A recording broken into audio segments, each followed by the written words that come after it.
gentle waves of the Aegean Sea crash against ancient shores where gods once walked among mortals, where heroes forged legends that would echo through 3,000 years of human storytelling. Tonight, as darkness settles over the world, and your mind seeks the peaceful embrace of sleep, let me transport you to a time when the line between myth and history blurred like morning mist over wine-dark waters.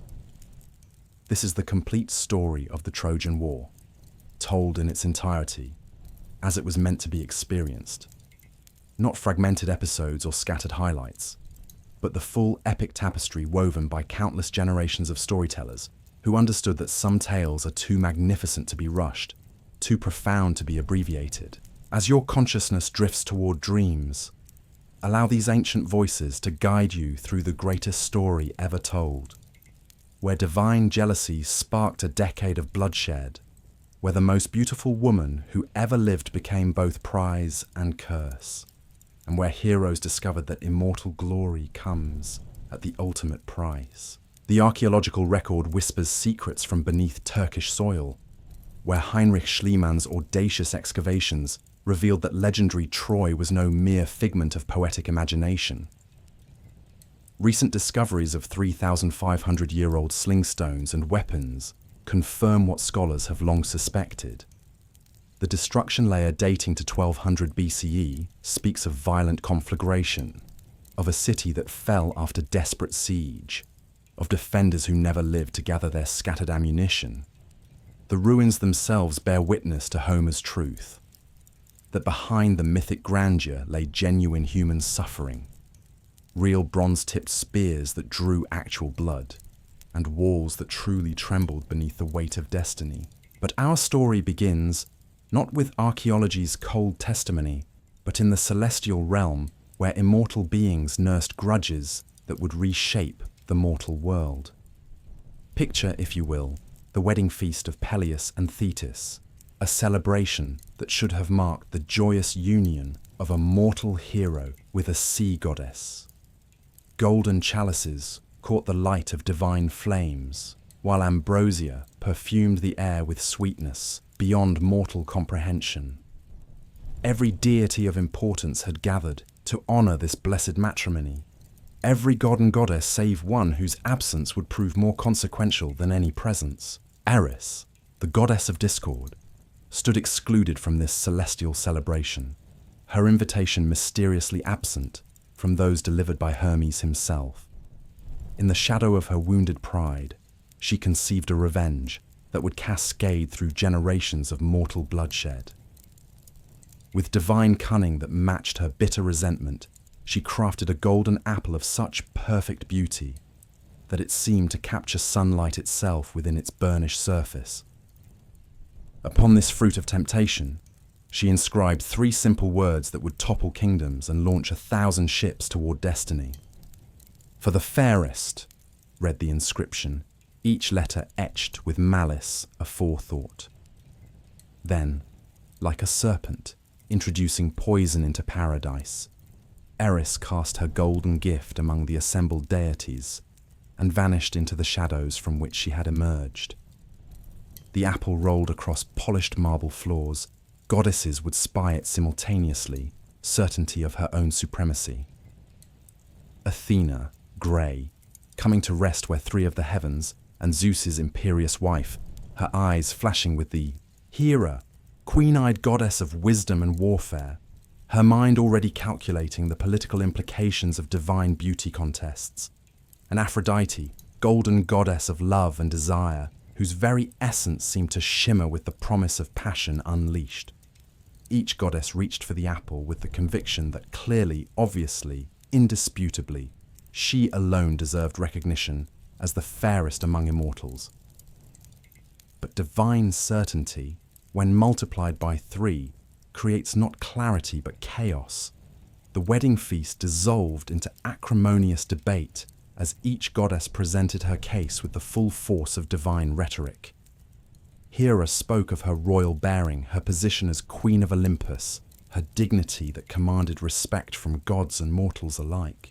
Athena countered with arguments about true beauty residing in wisdom, in the elegant solutions that her brilliant mind brought to complex problems, in the fierce grace she displayed when leading heroes to victory. Aphrodite simply smiled, and in that smile lay centuries of poets trying to capture the indefinable essence of perfect beauty, the kind that launches epic wars and topples ancient civilizations. Zeus, mighty father of gods and men, found himself in the unenviable position of judging a contest where any decision would earn him the eternal enmity of 2/3 of the participants. Divine wisdom, even when wielded by the king of the gods, sometimes manifests as the recognition of when not to make a decision. With the political acumen that had kept him on the celestial throne through countless challenges, Zeus declared that this matter required the judgment of a mortal, someone untainted by divine politics and capable of rendering impartial verdict based purely on beauty itself. The choice of judge fell upon Paris, a shepherd prince of Troy, whose story itself reads like something from a fairy tale. Born to King Priam and Queen Hecuba of Troy, the infant Paris had been condemned by prophecy to bring destruction upon his native city. A seer's vision showed Troy burning because of this child, and so the royal parents, with hearts heavy as stone, ordered their newborn son abandoned on the slopes of Mount Ida to die of exposure. But the fates had woven a different pattern for this prince of destiny. Shepherds discovered the infant and raised him as their own, never knowing that the beautiful boy who tended their flocks carried royal blood and bore the weight of prophecy upon his unconscious shoulders. Now grown to magnificent young manhood, Paris possessed the kind of masculine beauty that makes mortals pause in wonder and immortals scheme for possession. His dark eyes held depths that promised both tenderness and passion, while his strong hands, calloused from honest shepherd's work, suggested competence and reliability. When Hermes appeared before him on the mountainside, explaining that Zeus himself had chosen him to judge the divine beauty contest, Paris felt the familiar sensation of fate's invisible threads pulling tight around his destiny. The three goddesses materialized before him in all their supernatural glory, each more breathtaking than mortal eyes were meant to behold. But divine beauty, Paris quickly discovered, came with divine bribes. Hera approached first, her voice carrying the authority of one accustomed to absolute obedience. She offered him power beyond imagination, dominion over vast kingdoms, the kind of political authority that could reshape the known world according to his will. Under her patronage, Paris could become the greatest king in mortal history, commanding armies that would make Alexander's conquests seem modest by comparison. Athena stepped forward next, her grey eyes reflecting wisdom accumulated over millennia of divine existence. She offered him knowledge that would make him the wisest man who ever lived, strategic brilliance that could win any battle, intellectual gifts that would make his name synonymous with genius throughout all future ages. With her guidance, Paris could become the greatest general, philosopher, and leader that humanity had ever produced, his wisdom sought by kings and remembered by scholars until the end of time. Then, Aphrodite glided closer, and suddenly, the mountain air itself seemed charged with the electricity of desire. Her offer required no lengthy explanation, no elaborate promises of future glory. She spoke of love in its most perfect form, of a passion so complete that it would be remembered and celebrated for 3,000 years. She offered him the most beautiful woman in the world, a prize so magnificent that possessing her would make him the envy of every man who ever lived. Helen of Sparta, daughter of Zeus himself, whose beauty had already driven dozens of suitors to distraction, would become his if he chose wisely.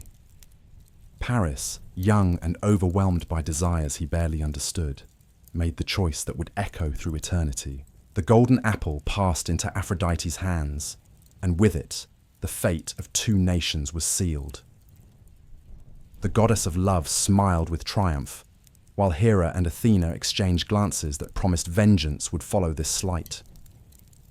From that moment forward, Troy had earned the eternal enmity of both the Queen of the Gods and the Goddess of Warfare, a combination that would prove more destructive than any army of mortal enemies. But Aphrodite had made a promise, and goddesses of love keep their word in ways that mortals seldom anticipate. The most beautiful woman in the world, Helen of Sparta, was already married to Menelaus, the red-haired king whose devotion to his wife had become legendary throughout Greece. Their marriage had been celebrated as a love match, a rare thing among royal unions that were typically arranged for political advantage. Helen's beauty had attracted suitors from across the Greek world, each hoping to win her hand and the substantial political alliance that would come with it. Her father, King Tyndareus of Sparta, had faced an impossible diplomatic challenge. Rejecting any of these powerful suitors could create dangerous enemies, while accepting one would inevitably offend all the others. His solution demonstrated the kind of political wisdom that keeps kingdoms stable across generations. Before Helen would choose her husband, all suitors must swear a binding oath to defend her marriage, regardless of whom she selected. This oath of mutual defense would transform potential rivals into allies bound by sacred honor to protect Helen's chosen union against any threat. The suitors agreed, each confident that he would be the chosen one and therefore benefit from the other's sworn protection. They included many of the greatest names in Greek nobility: Agamemnon, the powerful king of Mycenae, whose ambitions already extended far beyond his own borders; Odysseus, the clever king of Ithaca, whose reputation for cunning was matched only by his loyalty to those he considered friends; Ajax, the massive warrior whose strength in battle was legendary, even among heroes; dozens of other princes and kings, each representing a different Greek city-state, each bringing his own army and political connections to this gathering of potential bridegrooms. Helen chose Menelaus, and in that choice lay both personal happiness and the seeds of future catastrophe. Her selection was based on genuine affection rather than political calculation, a luxury that royal women rarely enjoyed. Menelaus, despite his sometimes hot temper, possessed the kind of straightforward honesty that appealed to Helen's nature. He loved her completely, without reservation or hidden agenda, and she returned his devotion with a contentment that seemed likely to last their entire lives. For several years, their marriage flourished in the way that the poets describe when they speak of mortals blessed by the gods. Helen bore Menelaus a daughter, Hermione, whose beauty already promised to rival her mother's legendary appearance. The royal palace of Sparta became renowned for its hospitality, where guests from across the Greek world found welcome and entertainment befitting their status. Menelaus took pride in displaying his beautiful wife to visiting dignitaries, never imagining that such display might attract attention he would later regret. The irony embedded in this domestic happiness lay in its very perfection. Helen's contentment with her chosen life made her a more desirable prize to those who might seek to take her away. A dissatisfied wife might be left to her complaints, but a woman genuinely happy in her marriage represented a challenge that would test the limits of divine intervention. Aphrodite had promised Paris the most beautiful woman in the world, and promises made by goddesses must be fulfilled regardless of mortal consequences. The goddess of love began weaving the supernatural influences that would bring Paris and Helen together, setting in motion events that would transform personal desire into international catastrophe. Divine manipulation operates through seemingly natural circumstances, creating opportunities that feel like coincidence while actually representing the inexorable working of fate. The stage was being set for the most famous elopement in human history, one that would justify the oath sworn by Helen's former suitors and launch the greatest military expedition the ancient world had ever seen. The threads of destiny began to weave themselves into recognizable patterns when Priam's eldest son, Hector, arrived in Sparta on a diplomatic mission that would inadvertently provide the catalyst for everything that followed. Hector, already renowned throughout the ancient world as Troy's greatest defender, had come to negotiate trade agreements between the two kingdoms, bringing with him his younger brother Paris as part of the diplomatic entourage.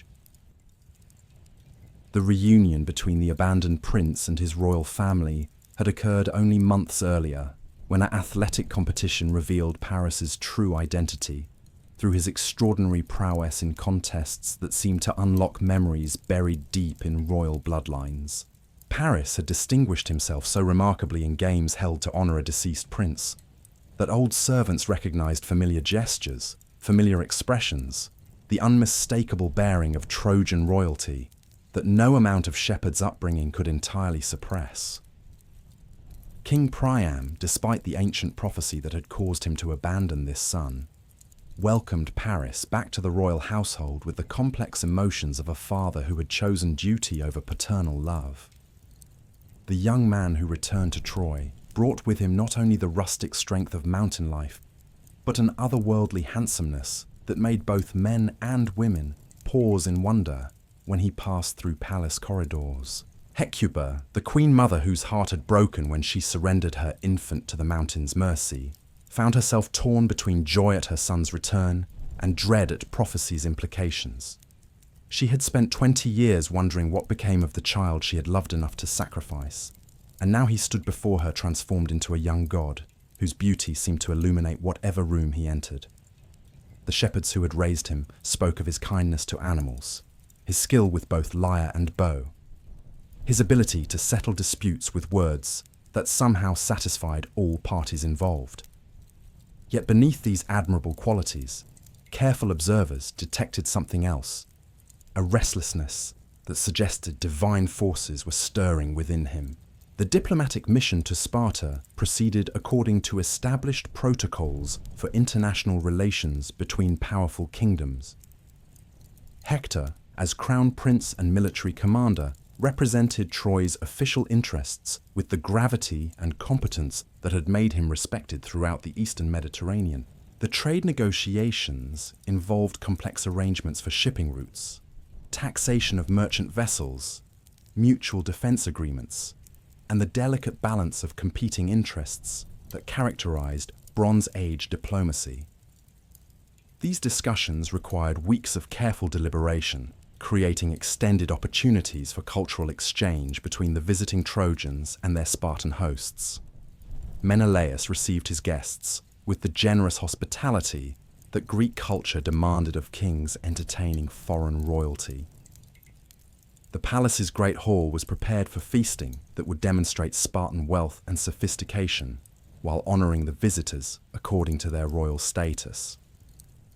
Golden cups caught the light of oil lamps, while servants arranged elaborate displays of the kingdom's finest treasures.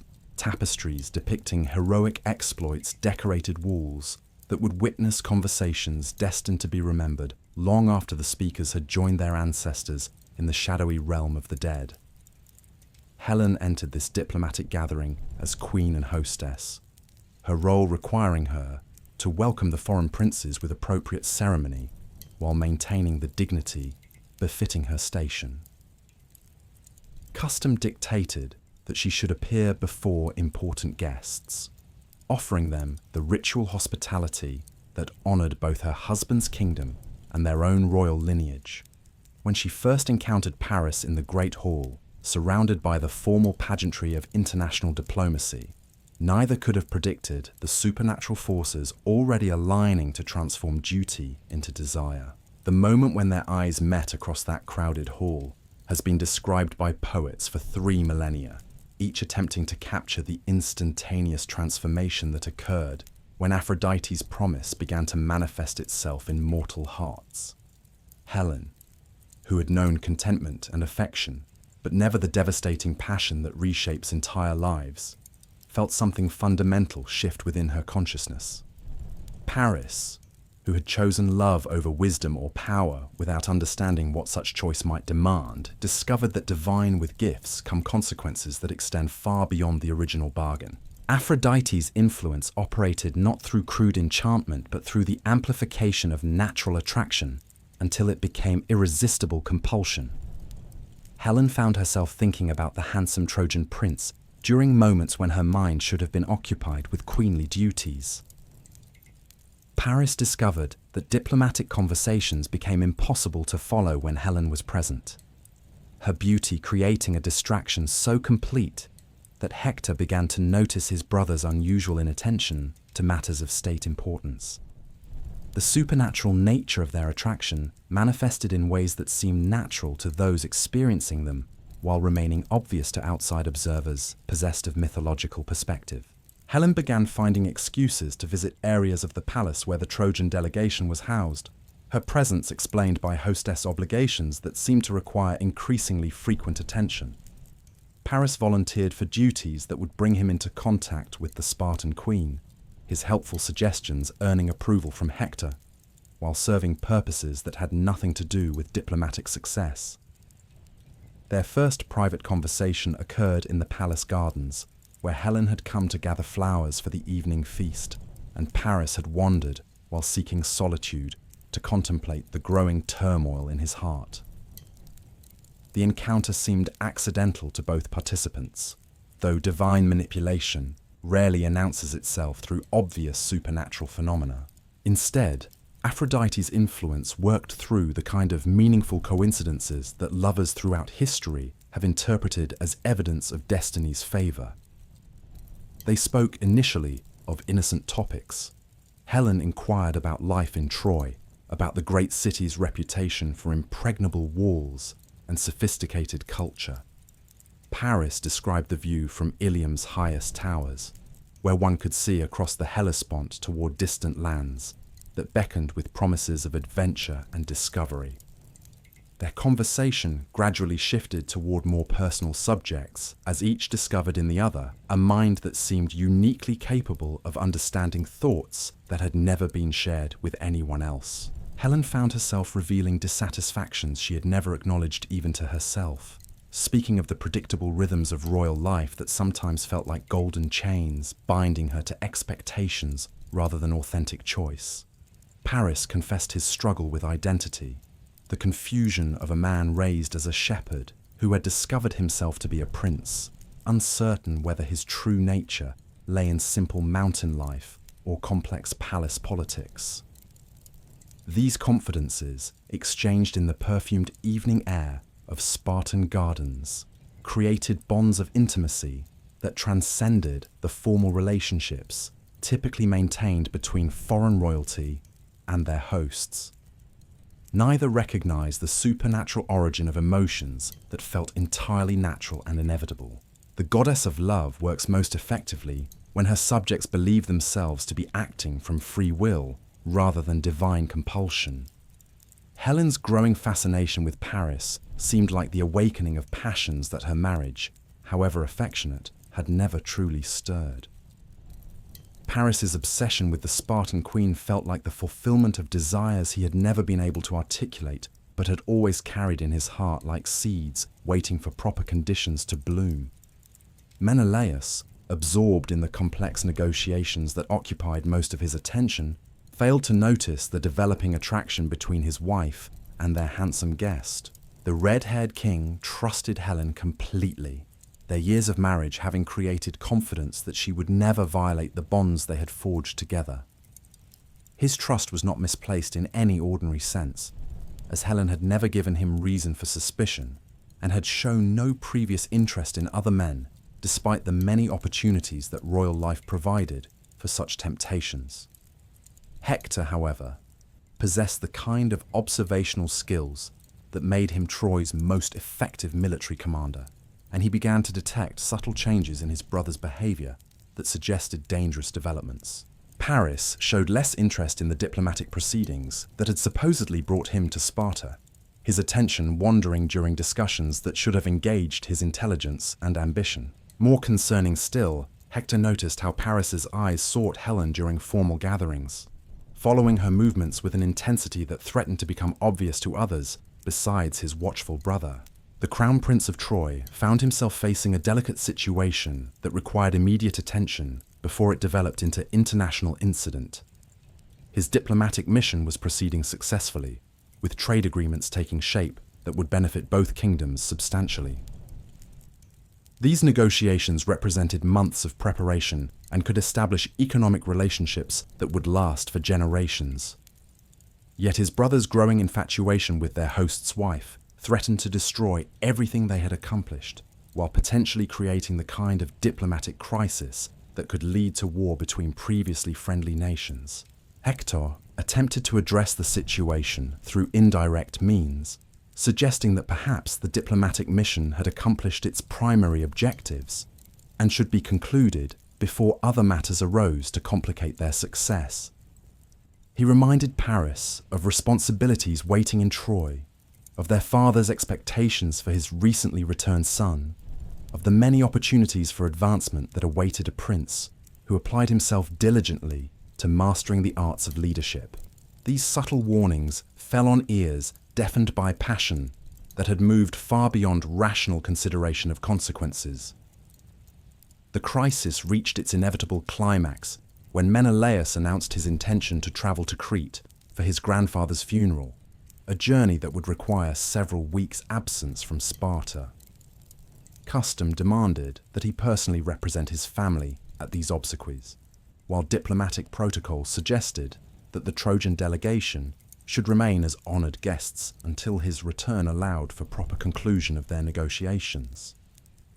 Helen would serve as hostess during her husband's absence, maintaining the hospitality that international relations required while overseeing the palace's daily operations. This arrangement, which seemed perfectly reasonable from every diplomatic and practical perspective, created the opportunity that divine manipulation had been orchestrating since the moment Aphrodite received her golden apple.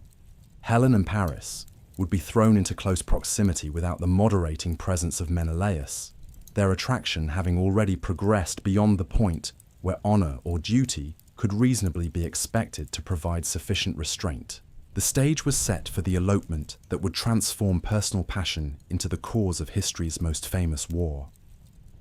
As Menelaus departed for Crete with the solemn dignity befitting a king attending family obsequies, the very atmosphere of the Spartan palace seemed to shift like morning mist, yielding to inevitable daylight. The rhythms of court life continued their familiar patterns, yet beneath this surface normalcy, currents of divine will moved with the inexorable force of tides drawing toward their destined shore. Helen assumed her role as sole hostess, with the practiced grace that years of royal training had instilled. Yet those who knew her well might have detected a subtle tension in her bearing, as if she carried some invisible burden that grew heavier with each passing hour. The Trojan delegation remained as honoured guests, their continued presence justified by diplomatic necessities that required careful attention to protocol and precedent. Trade negotiations had reached delicate stages where premature departure might be interpreted as discourtesy or lack of commitment to the emerging agreements. Hector maintained his professional focus on these matters, conducting discussions with Spartan officials while attempting to manage his growing concerns about developments beyond the formal conference chambers. His diplomatic training served him well in concealing worry behind masks of courtly composure, yet private moments revealed the strain of watching catastrophe approach, with the slow certainty of storm clouds gathering on distant horizons. Paris found himself caught between competing forces that threatened to tear his very soul asunder. Rational thought argued for immediate departure, for retreat to Troy, where distance might weaken the supernatural bonds that seemed to tighten around his heart with each breath he drew in Helen's presence. Yet every attempt to embrace such wisdom crumbled before the overwhelming compulsion that drew him like iron filings toward lodestone, like rivers toward the waiting sea. The young prince discovered that divine influence operates not through obvious supernatural manifestation, but through the amplification of natural desire until it becomes cosmic imperative, impossible to resist through mere mortal willpower. The palace corridors that had previously echoed with the formal conversations of diplomatic protocol now witnessed more intimate exchanges as Helen and Paris found themselves thrown together by circumstances that seemed coincidental, yet bore the unmistakable signature of divine orchestration. Their conversations evolved from polite inquiries about respective kingdoms toward deeper explorations of hopes, dreams, and dissatisfactions that neither had previously shared with another living soul. Helen spoke of feeling like a beautiful ornament displayed for others' admiration, rather than a woman possessed of her own desires and ambitions. Paris confessed his struggle with identity, torn between the simple authenticity of shepherd life and the complex responsibilities of royal birth. These confidences created bonds of understanding that transcended the formal relationships typically maintained between foreign royalty and their hosts. Helen found in Paris not merely physical attraction, but intellectual companionship of a kind she had never experienced, even in her loving marriage to Menelaus. The Trojan prince possessed the rare combination of masculine beauty and emotional sensitivity that made him uniquely capable of appreciating the complexities of her inner life. Paris discovered in Helen not simply the most beautiful woman in the world, but a kindred spirit whose intelligence and depth matched the perfection of her legendary appearance. Aphrodite's influence worked through the multiplication of such natural attractions until they achieved the intensity of religious revelation. Neither recognized the supernatural origin of emotions that felt entirely authentic and inevitable. Helen's growing fascination with Paris seemed like the awakening of aspects of her nature that marriage, however affectionate, had never fully engaged. Paris's obsession with the Spartan queen felt like the completion of desires he had carried unconsciously since childhood, like the solving of riddles he had never known he was asking. The goddess of love understands that successful manipulation requires subjects to believe themselves, acting from free will rather than divine compulsion. Helen's attraction to Paris gained power from her conviction that she was choosing to explore feelings that arose naturally from their compatibility and mutual understanding. Paris's determination to possess her became irresistible because he interpreted his desire as destiny rather than supernatural influence. Both lovers found themselves swept along by currents they mistook for the authentic movements of their own hearts, while remaining unconscious of the divine hands that guided those currents toward predetermined destinations. The palace servants began to notice subtle changes in their queen's behavior that suggested developments beyond their understanding. Helen spent longer hours in the gardens, where she might encounter the handsome Trojan prince during his evening walks. She paid unusual attention to her appearance before formal dinners, selecting jewelry and garments with the care of a woman seeking to create particular impressions. Her conversations during meals showed unprecedented interest in Trojan customs, architecture, and cultural achievements, questions that seemed motivated by more than polite curiosity about her guest's homeland. Paris exhibited corresponding signs of a man consumed by passion beyond rational control. His attention wandered during diplomatic discussions that should have engaged his intelligence and ambition. He volunteered for duties that would bring him into contact with Helen, offering assistance with palace administration that exceeded the obligations of even the most courteous guest. His questions about Spartan political structures and social customs suggested interest that extended far beyond the trade negotiations that had supposedly brought him to Menelaus's kingdom. Hector's military experience had taught him to recognize developing crises before they erupted into open conflict, and he detected dangerous patterns in both his brother's behavior and the subtle changes in palace atmosphere that indicated shifting loyalties and emerging tensions. The Crown Prince of Troy found himself facing an impossible situation that threatened to destroy everything their diplomatic mission had accomplished, while potentially creating the kind of international incident that could lead to war between previously allied kingdoms.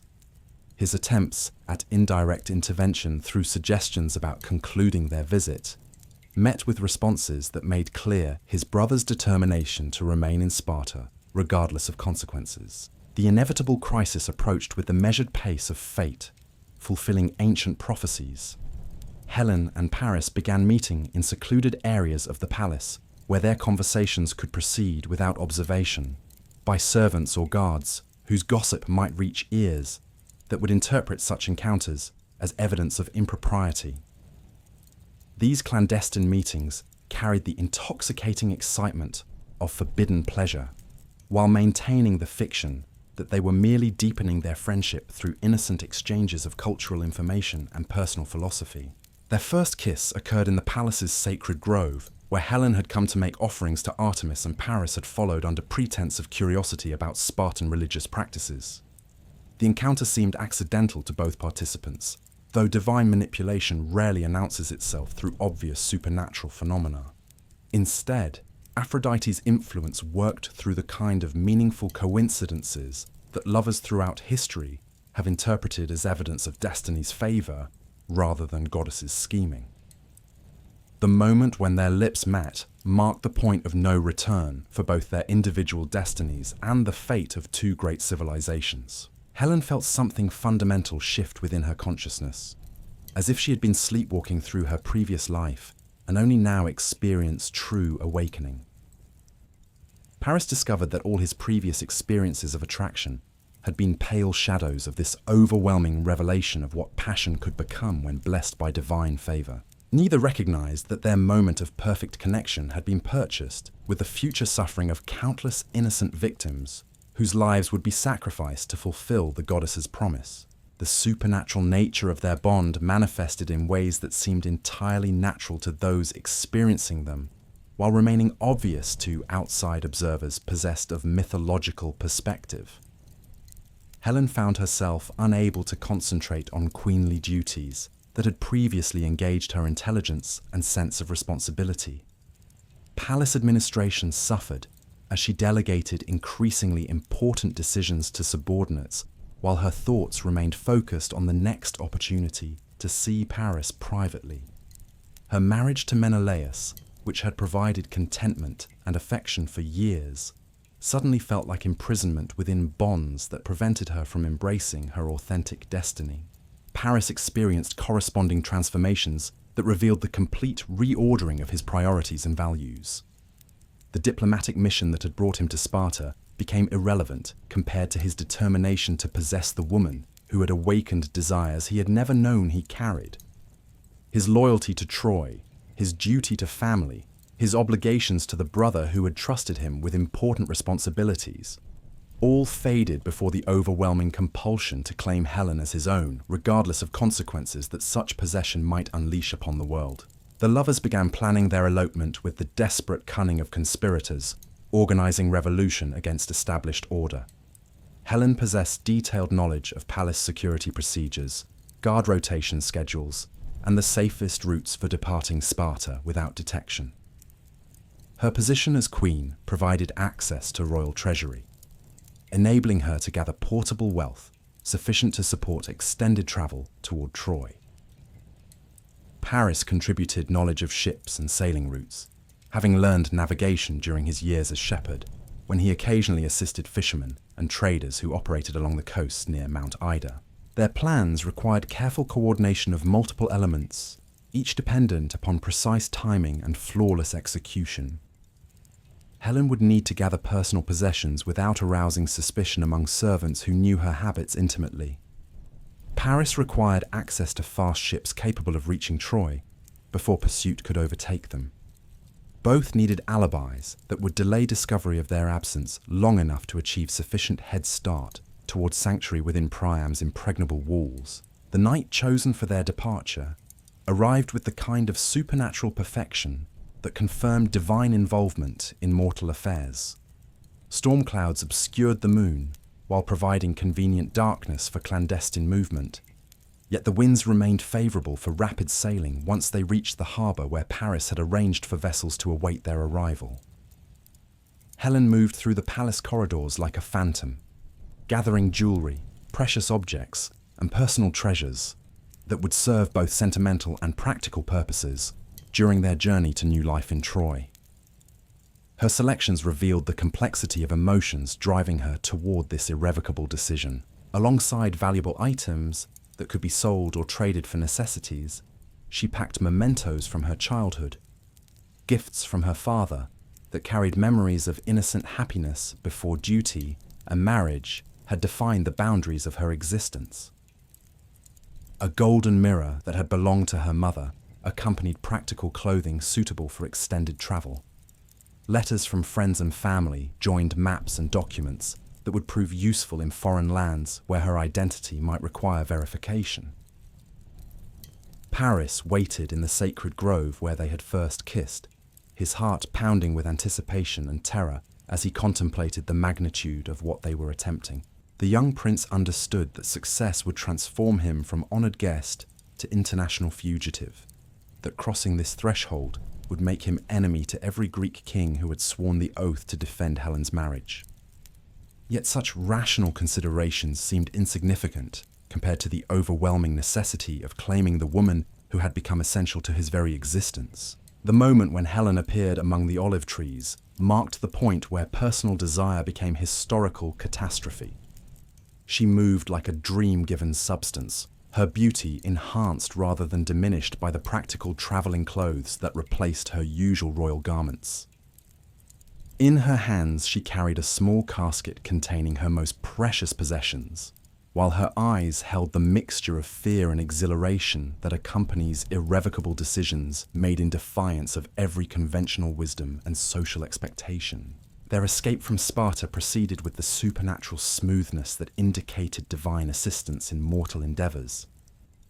Guards who should have been alert dozed at crucial moments, allowing the lovers to pass unchallenged through checkpoints that normally would have required detailed explanations for nocturnal movement.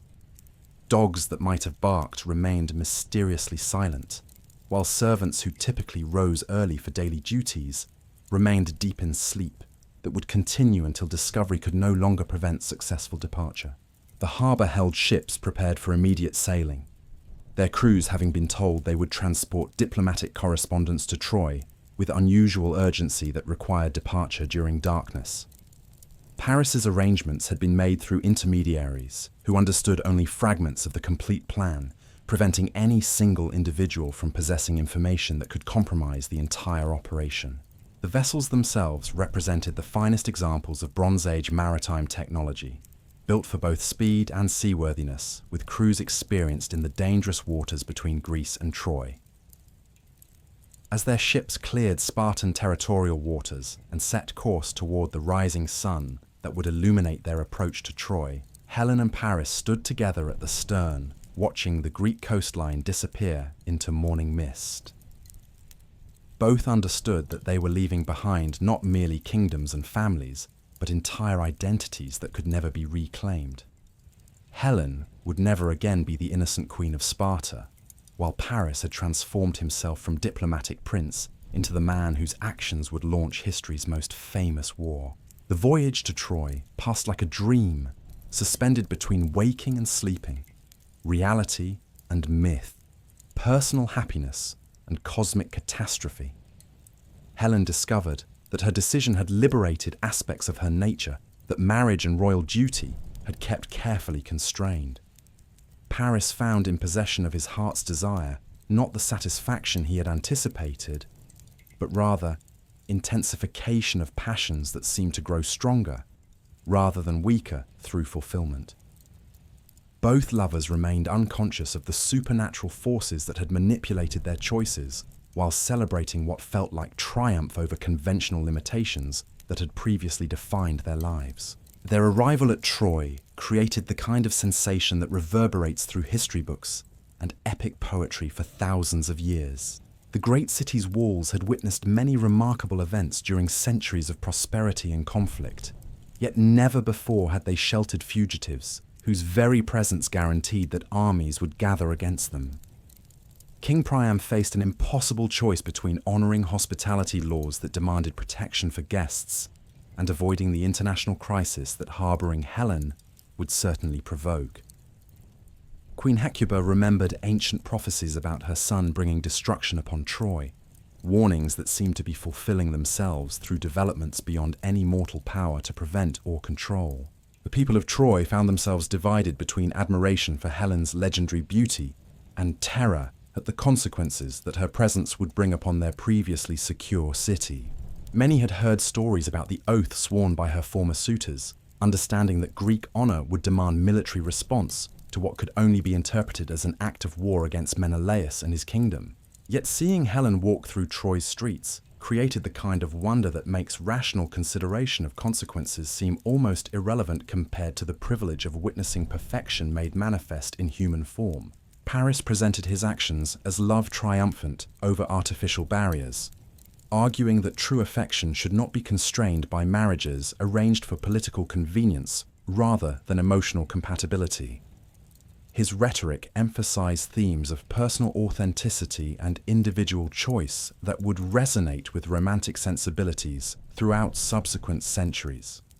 Yet beneath such noble justifications lay the uncomfortable reality that his happiness had been purchased through violation of sacred oaths and diplomatic trust that formed the foundation of international relations between civilized kingdoms.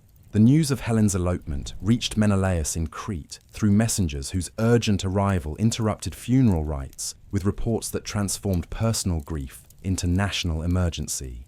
The red-haired king's initial disbelief gave way to rage that threatened to consume everything within reach of his wrath. Yet even in the depths of fury, he understood that individual anger must be channeled through proper diplomatic procedures if justice were to be achieved rather than mere revenge. His response would determine whether this personal betrayal remained private tragedy or became the catalyst for international war that could reshape the balance of power throughout the ancient world. The summons that went out to every Greek king who had sworn the oath of Helen's suitors carried weight that transcended personal loyalty or political convenience. Sacred honor demanded response that would demonstrate to future generations that violations of trust between kingdoms carried consequences too severe for any rational ruler to contemplate.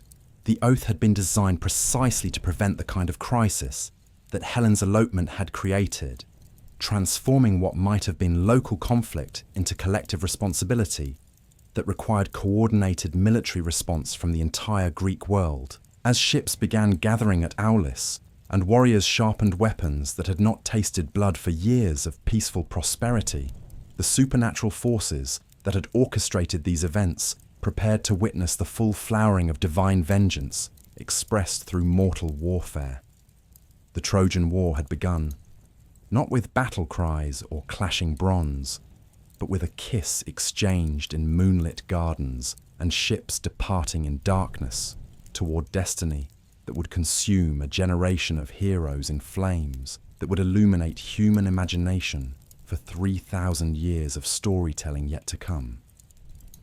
The great kings of Greece received Menelaus's summons with the gravity that sacred oaths demand, yet each faced the bitter calculation that transforms personal honor into national strategy. Agamemnon, mighty ruler of Mycenae, whose golden death mask would one day symbolize an entire civilization, understood immediately that this crisis offered opportunities that extended far beyond brotherly loyalty or marital justice. The Lion of Mycenae had long harbored ambitions that stretched across the wine-dark sea toward the wealthy cities of Asia Minor, where Troy's strategic position controlled the profitable trade routes between Europe and the exotic riches of the distant east. From his palace that crowned the hill of Mycenae like a stone crown proclaiming dominance over the Argolid plain, Agamemnon contemplated the magnificent irony that personal betrayal might provide justification for the kind of military expedition that naked conquest could never legitimize. Troy's wealth had become legendary throughout the Greek world, its towers said to gleam with gold, while its merchants counted profits from the steady stream of vessels that paid tribute for safe passage through the narrow straits that separated two continents. Such prosperity, protected by walls that had never fallen to enemy assault, presented challenges that required more than simple military force to overcome. The oath sworn by Helen's suitors provided the perfect pretext for what would otherwise appear as unprovoked aggression against a kingdom that had maintained peaceful relations with most Greek city-states for generations. Divine justice demanded punishment for Paris's violation of sacred hospitality, while human ambition whispered of treasures waiting behind Troy's impregnable walls for those bold enough to claim them. Agamemnon began his preparations with the methodical thoroughness that had made him the most powerful ruler in the Greek world. understanding that success would require coordination of resources on a scale never before attempted in human history.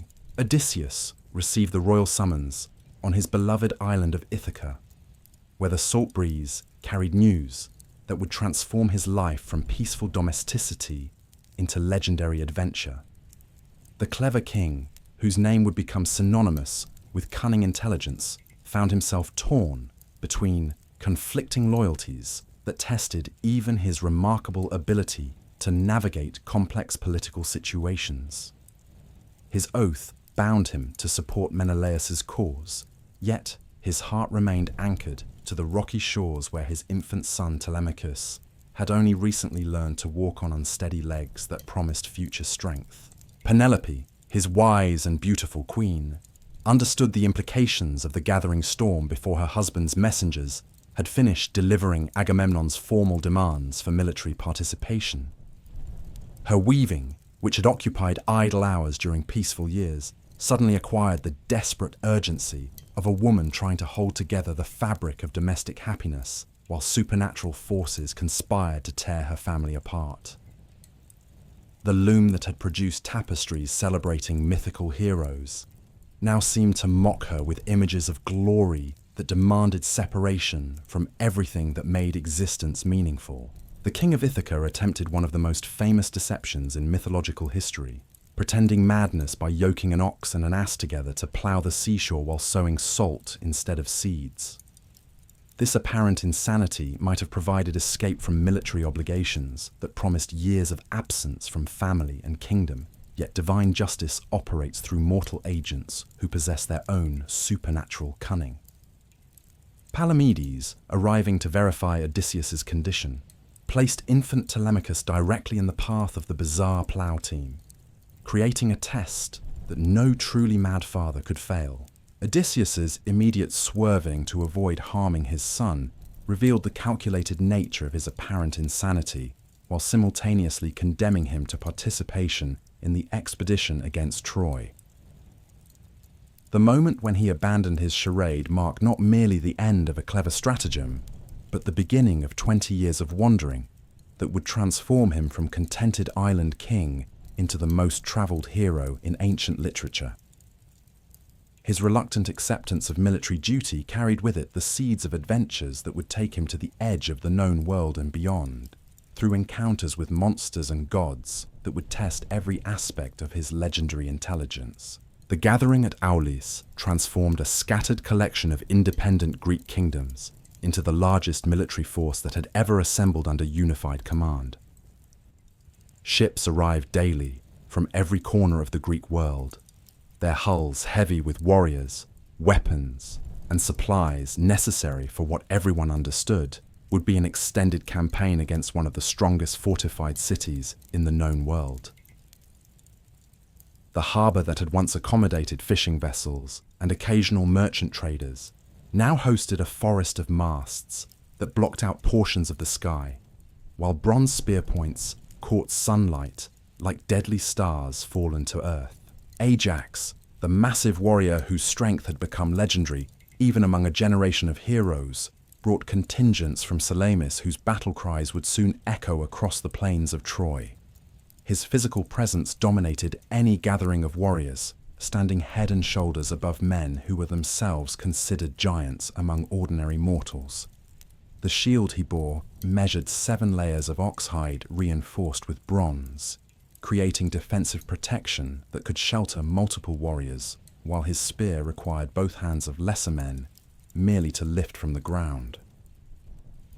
Yet beneath this intimidating exterior lay a simple honesty that made him beloved by common soldiers, who trusted his straightforward approach to both friendship and warfare. Diomedes arrived from Argos with cavalry, whose horses had been bred for generations to carry warriors into battle with the kind of fearless aggression that their riders would need when facing Troy's defenders. The young king, whose exploits would eventually include wounding gods themselves in single combat, brought with him not merely military forces, but the fierce enthusiasm of youth, convinced that glory awaits those brave enough to seize it. His conversations with older commanders revealed both the confidence that would make him one of the war's greatest heroes, and the inexperience that would lead him into adventures that more cautious warriors would avoid. Nestor, the ancient king of Pylos, whose wisdom had been accumulating for decades longer than most warriors had been alive, served as the expedition's elder statesman whose counsel would years that lay ahead. His whited prove invaluable during the difficult beard and lined face bore witness to countless battles fought and survived, while his voice carried the authority that comes from having seen enough of war to understand both its necessity and its terrible cost. The stories he told around evening campfires during the gathering at Aulis provided the younger warriors with glimpses of conflicts that had shaped the Greek world long before they were born, lessons that would serve them well during the siege that awaited them across the dark waters. The logistics of assembling and maintaining such a massive force presented challenges that required innovations in military organization and supply management. Agamemnon's staff worked tirelessly to coordinate the complex arrangements necessary for transporting thousands of warriors along with their weapons, armor, supplies, and equipment across hostile waters toward a destination where resupply would depend upon maintaining control of sea routes that enemy forces would certainly attempt to disrupt. The mathematics of feeding an army that would eventually number over 100,000 men demanded agricultural planning that stripped the Greek countryside of surplus grain while requiring systematic arrangements with allies who could provide continued support throughout what promised to be an extended campaign. Ships designed for coastal trading found themselves pressed into service as military transports, their holds modified to accommodate human cargo that would endure conditions barely suitable for livestock during voyages that might last weeks, depending upon weather and enemy interference. The transformation of merchant vessels into instruments of war symbolized the broader mobilization that was converting an entire civilization from peaceful commerce toward military conquest, changing the fundamental character of Greek society in ways that would influence its development for generations after the war's conclusion. The assembled fleet presented a spectacle that impressed even the warriors who comprised its strength, stretching across the harbor in formations that suggested the organized power of nature itself harnessed for human purposes. Painted hulls bore the distinctive symbols of different kingdoms, while bronze-fitted prows gleamed like predatory beaks prepared to carry destruction across the wine-dark sea toward distant shores. The sound of thousands of men preparing for war created a constant background noise that combined individual conversations with the larger rhythms of collective activity, producing a symphony of anticipation that would be remembered by participants throughout their lives. Yet divine forces that had initiated this conflict through personal passion now intervened to demonstrate that mortal ambitions remain subject to supernatural oversight, regardless of their scale or apparent inevitability. Artemis, virgin goddess of the hunt, whose anger had been aroused by Agamemnon's boastful claims about his own hunting prowess, sent contrary winds that trapped the assembled fleet in harbor while provisions dwindled and morale began to deteriorate among warriors eager to begin the adventure for which they had abandoned their homes and families. The supernatural nature of these delays became apparent as days stretched into weeks without any natural weather pattern emerging to explain the persistent calm that prevented departure toward Troy. Divination revealed the goddess's displeasure along with the terrible price that would be required to purchase favorable winds for the expedition's continuation. Artemis demanded the sacrifice of Iphigenia, Agamemnon's beloved daughter, whose innocent beauty had caught the goddess's attention, as suitable compensation for the king's hubris and the bloodshed that his ambitions would unleash upon the ancient world. This divine demand created the kind of moral crisis that tests the fundamental values underlying human civilization. Agamemnon found himself torn between paternal love and the collective expectations of the massive army that looked to him for leadership toward glory and conquest. The sacrifice of his own daughter would purchase winds that would carry them toward Troy, yet such a price seemed to mock the very concepts of justice and honor that supposedly justify their expedition against Paris's violation of sacred hospitality.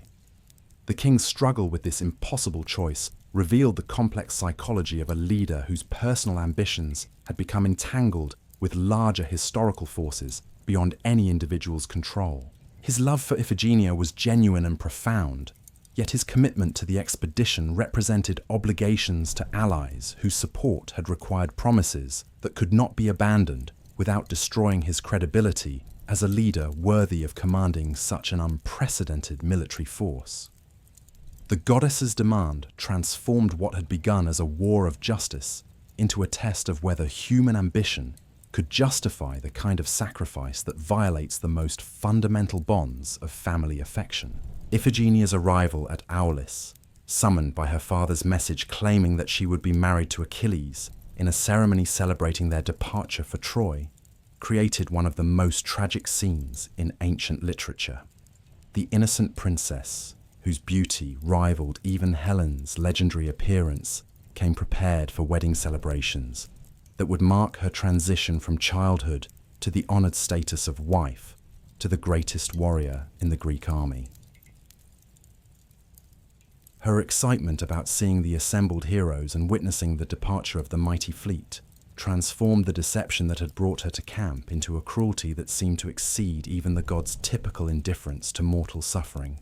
The revelation of her true fate created anguish that rippled through the entire army as warriors who had daughters of their own witnessed the kind of sacrifice that divine justice might demand from any of them. Iphigenia's courage in accepting her destiny, understanding that her death would purchase success for the expedition that would make her father the most powerful king in the Greek world, demonstrated the nobility that made her worthy of the honor that her sacrifice would bring to her memory. Her willing acceptance of death for the sake of collective glory established a standard of heroic behavior that would inspire the warriors who would remember her example during the difficult years that lay ahead. The sacrifice itself, conducted with all the solemn ritual appropriate for an offering that would influence the fate of nations, marked the definitive transformation of the Greek expedition from a rescue mission motivated by personal loyalty into a war of conquest that would reshape the balance of power throughout the ancient world. Artemis's acceptance of this offering manifested through the immediate change in weather patterns that filled the sails of the assembled fleet with winds that would carry them toward their appointment with destiny on the plains of Troy. As the ships departed, Aulis with their human cargo of heroes and common soldiers alike, the supernatural forces that had orchestrated these events prepared to witness the full flowering of divine manipulation expressed through mortal courage, ambition, and suffering. The wine-dark sea that separated Greece from Troy had become the stage upon which gods and men would perform the greatest drama in human history, where individual choices made in moments of passion or principle would echo through 3,000 years of literature and legend. The voyage across the Aegean passed like a dream, suspended between anticipation and dread, with warriors alternately celebrating their liberation from the delays at Aulis and contemplating the battles that awaited them on foreign shores. Veterans shared stories of previous campaigns, while younger men listened with the mixture of excitement and terror that accompanies first exposure to the realities of warfare. The ships themselves groaned under their unusual burden of human cargo, creating sounds that seemed to echo the anxiety of men who had left behind everything familiar to pursue glory in distant lands where many would find only death. Achilles, the magnificent young warrior whose name would become synonymous with martial excellence and tragic heroism, stood at the prow of his ship, watching the horizon where Troy's towers would soon appear like a challenge written against the sky in stone and bronze. His divine mother Thetis had warned him of the choice that awaited him in the war to come: a long life of obscurity or a short existence crowned with immortal glory. The son of Peleus had already made his decision, yet the sight of the sea stretching endlessly toward his destiny filled him with emotions too complex for even his articulate nature to express in words. The young prince of the Myrmidons carried within his mortal frame divine ichor inherited from a sea goddess, whose prophetic gifts had revealed the threads of fate that would weave his story into legend. Thetis had attempted to grant her son the invulnerability that would preserve him through any conflict, dipping his infant body into the waters of the river Styx while holding him by the heel that would remain his only vulnerable point. This supernatural protection would make Achilles nearly invincible in battle. Yet the prophecy that haunted his mother's dreams spoke not of defeat through enemy action, but of glory, purchased at the ultimate price that makes heroes immortal through their very mortality. Patroclus stood beside his beloved companion, their friendship having been forged in childhood through shared experiences that had created bonds deeper than brotherhood. The son of Menoetius possessed neither divine parentage nor supernatural gifts, yet his loyalty to Achilles had become absolute through years of understanding the complex psychology of a hero torn between human affection and cosmic destiny. Their relationship embodied the highest ideals of masculine companionship, celebrated in ancient literature, where friendship transcended even romantic love in its capacity to inspire noble action and tragic sacrifice. The Myrmidons, who followed their prince toward Troy, represented the elite warrior culture that had produced the finest soldiers in the Greek world. These men had been trained from childhood in the arts of warfare, their entire society organized around the pursuit of martial excellence that would bring honor to their families and glory to their king. Their bronze armor gleamed with the kind of perfection that indicated both wealth and craftsmanship, while their weapons bore the distinctive marks of master smiths, whose work had been passed down through generations of warriors who had proven their worth in battles that had become the stuff of legend. As the Greek fleet approached the Trojan coast, the defenders who watched from the city's towers felt their hearts sink with the recognition that their peaceful years had ended forever. The sight of nearly 1,200 ships stretching across the horizon like a migration of deadly birds created terror that spread through Troy's population faster than wildfire through dry grass. Citizens who had lived their entire lives secure behind walls that had never been breached suddenly understood that their city faced the greatest threat in its long history, a challenge that would test every aspect of their courage and endurance. King Priam ascended to the highest rampart of his palace to survey the approaching armada with eyes that had witnessed decades of peace and prosperity, now threatened by consequences that stemmed from his son's romantic choices. The old king's white beard trembled not with age, but with the weight of responsibility for protecting a people whose only crime had been offering hospitality to fugitive lovers, whose passion had ignited international warfare.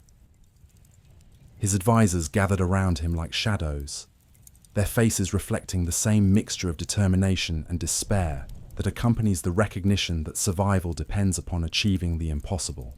Prince Hector emerged as Troy's natural leader in this crisis, his military experience and personal integrity making him the obvious choice to coordinate the city's defense against odds that would have discouraged lesser men.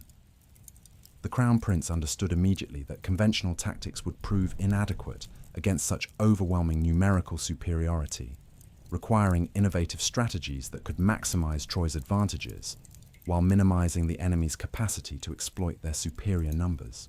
His first priority involved organizing the civilian population for siege conditions that might last years, ensuring adequate food supplies and water sources, while maintaining the morale necessary for extended resistance.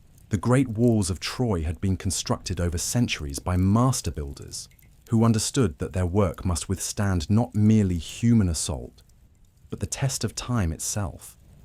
These fortifications rose from bedrock foundations to heights that seemed to scrape the very heavens, their surfaces polished smooth to prevent scaling, while strategic towers provided platforms for defenders to rain destruction upon any force that dared approach within range of Trojan arrows and spears.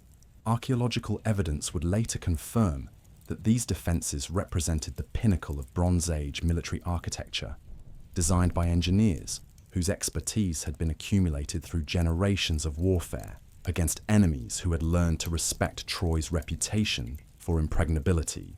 Queen Hecuba gathered the women of the palace to begin preparations for the siege that everyone understood would determine their city's fate. The Queen Mother, whose prophetic dreams had once condemned her infant son to abandonment, now faced the fulfillment of those ancient warnings. Yet her response demonstrated the kind of strength that enables civilizations to survive, even when individual lives cannot be preserved. Her organization of the royal household for wartime conditions became a model that spread throughout the city, as families prepared for privations that would test their endurance, while maintaining hope that somehow their walls would prove stronger than Greek determination. Helen found herself occupying a position that was both honored and precarious within the Trojan court, her legendary beauty having become the catalyst for events that threatened everyone she had come to care about during her months of residence in Paris's homeland. The former Queen of Sparta discovered that her new life carried responsibilities she had never anticipated. As Trojan women looked to her with expressions that mingled admiration for her courage, with resentment for the suffering her presence had brought upon their families. Her attempts to contribute to the city's defense preparations were complicated by the knowledge that her very existence served as justification for the Greek expedition that now darkened their horizon. Paris struggled with the growing recognition that his romantic triumph had evolved into a burden that threatened to destroy everything he held dear. The prince whose choice of love over wisdom or power had seemed so clear when rendered in a mountain meadow, now faced the complex reality that personal happiness achieved through violation of sacred oaths carries consequences that extend far beyond the original transgression. His efforts to contribute meaningfully to Troy's military preparations were hampered by his lack of experience in large-scale warfare, yet his determination to prove himself worthy of the woman he had claimed drove him to seek instruction from his brother in the arts of combat that would soon determine their city's survival. The Greek forces established their encampment on the beaches below Troy, with the methodical efficiency that characterized Agamemnon's approach to military organization. The construction of defensive earthworks, the organization of supply lines, and the establishment of command structures all proceeded according to plans that had been refined during the long months of preparation at Aulis. Yet the reality of their situation became apparent as warriors who had dreamed of quick victory and abundant plunder confronted walls that seemed to mock their ambitions, while towers bristling with defenders promised that success would require sacrifices none had fully anticipated. The first attempts at direct assault revealed the futility of conventional siege tactics against fortifications that had been designed by master engineers with centuries of experience defending against similar attacks. Scaling ladders shattered against smooth stone surfaces that offered no purchase for climbing warriors, while siege towers found themselves targeted by Trojan artillery that could strike with devastating accuracy from positions that remained beyond Greek retaliation. The beaches that had seemed like suitable launching points for conquest became killing fields, where heroes learned that courage alone could not overcome architectural advantages that generations of builders had created specifically to frustrate such ambitions. Agamemnon's response to these initial failures demonstrated the strategic thinking that had made him supreme commander of the expedition, as he recognized that Troy's reduction would require patience and cunning rather than simple application of superior numbers. The establishment of a permanent siege represented a fundamental shift in Greek strategy, transforming what had been conceived as a rescue mission into a war of attrition that would test the endurance of both besiegers and defenders across years of grinding conflict. His decision to construct permanent fortifications around the Greek camp indicated acceptance of the reality that this campaign would consume far more time and resources than anyone had originally anticipated. The economic implications of extended siege became apparent as supply ships arrived from Greece carrying grain, weapons, and replacement personnel necessary to maintain an army that consumed resources at rates that strained the productive capacity of the Greek world. The mathematics of feeding over 100,000 men while simultaneously maintaining their equipment and replacing casualties created logistical challenges that required systematic exploitation of allies and trading partners throughout the Eastern Mediterranean.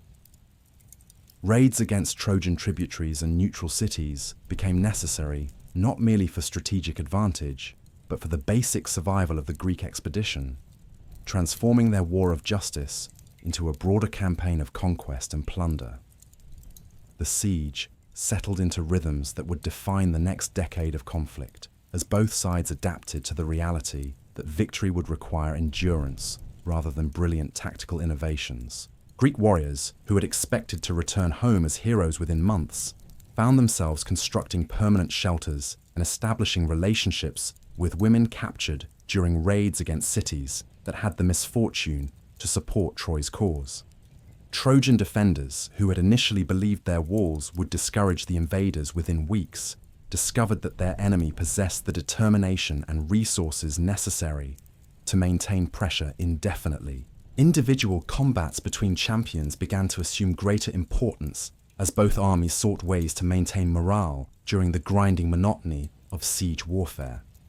These formal duels, conducted according to ancient protocols that governed honorable combat between noble warriors, provided opportunities for heroes to distinguish themselves while offering brief respites from the systematic violence that characterized larger military operations.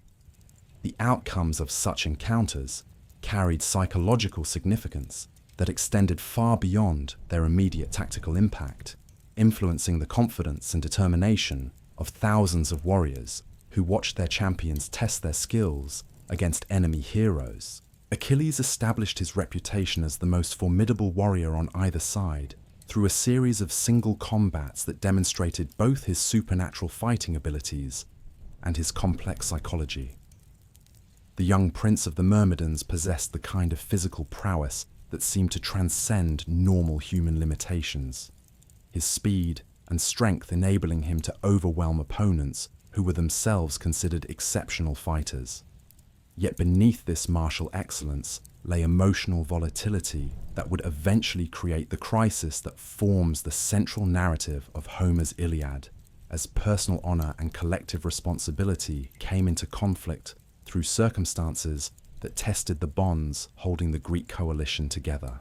The arrival of Trojan allies from across the ancient world transformed the siege into a truly international conflict that drew participants from civilizations stretching from the shores of the Black Sea to the borders of Egypt. Sarpedon led Lycian warriors whose skill with bow and spear had been honed through generations of mountain warfare, while Memnon brought Ethiopian forces whose exotic appearance and unfamiliar fighting techniques created new challenges for Greek tactical planning. These reinforcements provided Troy with the additional manpower necessary to man their extensive fortifications while conducting the kind of aggressive defense that could exploit any weakness in Greek siege preparations. The supernatural dimension of the conflict manifested through divine interventions that influenced the course of battle in ways that mortal participants could rarely predict or control. Gods who had chosen sides based on ancient grievances or personal preferences manipulated events through methods that range from direct battlefield intervention to subtle psychological influences that affected individual decision-making during crucial moments. The Immortals' involvement transformed military strategy into theological complexity, as commanders found themselves forced to consider not merely enemy capabilities, but divine intentions that could override the most careful human planning. Hector's emergence as Troy's greatest champion created the kind of heroic rivalry that would define the war's emotional center, as his noble character and defensive motivations provided a moral counterweight to Achilles' more problematic combination of excellence and pride. The Trojan prince fought not for conquest or glory, but for protection of family and homeland, making him a sympathetic figure whose eventual fate would resonate with audiences throughout subsequent centuries.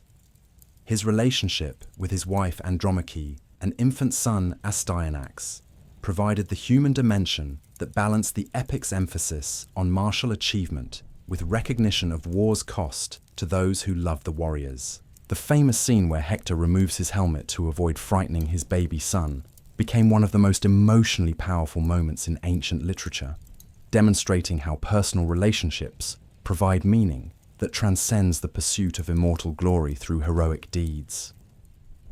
Andromache's prophecy that her husband's courage would ultimately destroy him revealed the tragic irony that the very qualities that make heroes admirable also ensure their destruction in conflicts where survival often depends upon avoiding the kind of honorable behavior that wins posthumous fame. As years passed and the siege continued its relentless grinding of human lives into material for future legends, both armies adapted to realities that none had anticipated when the expedition first departed from Aulis.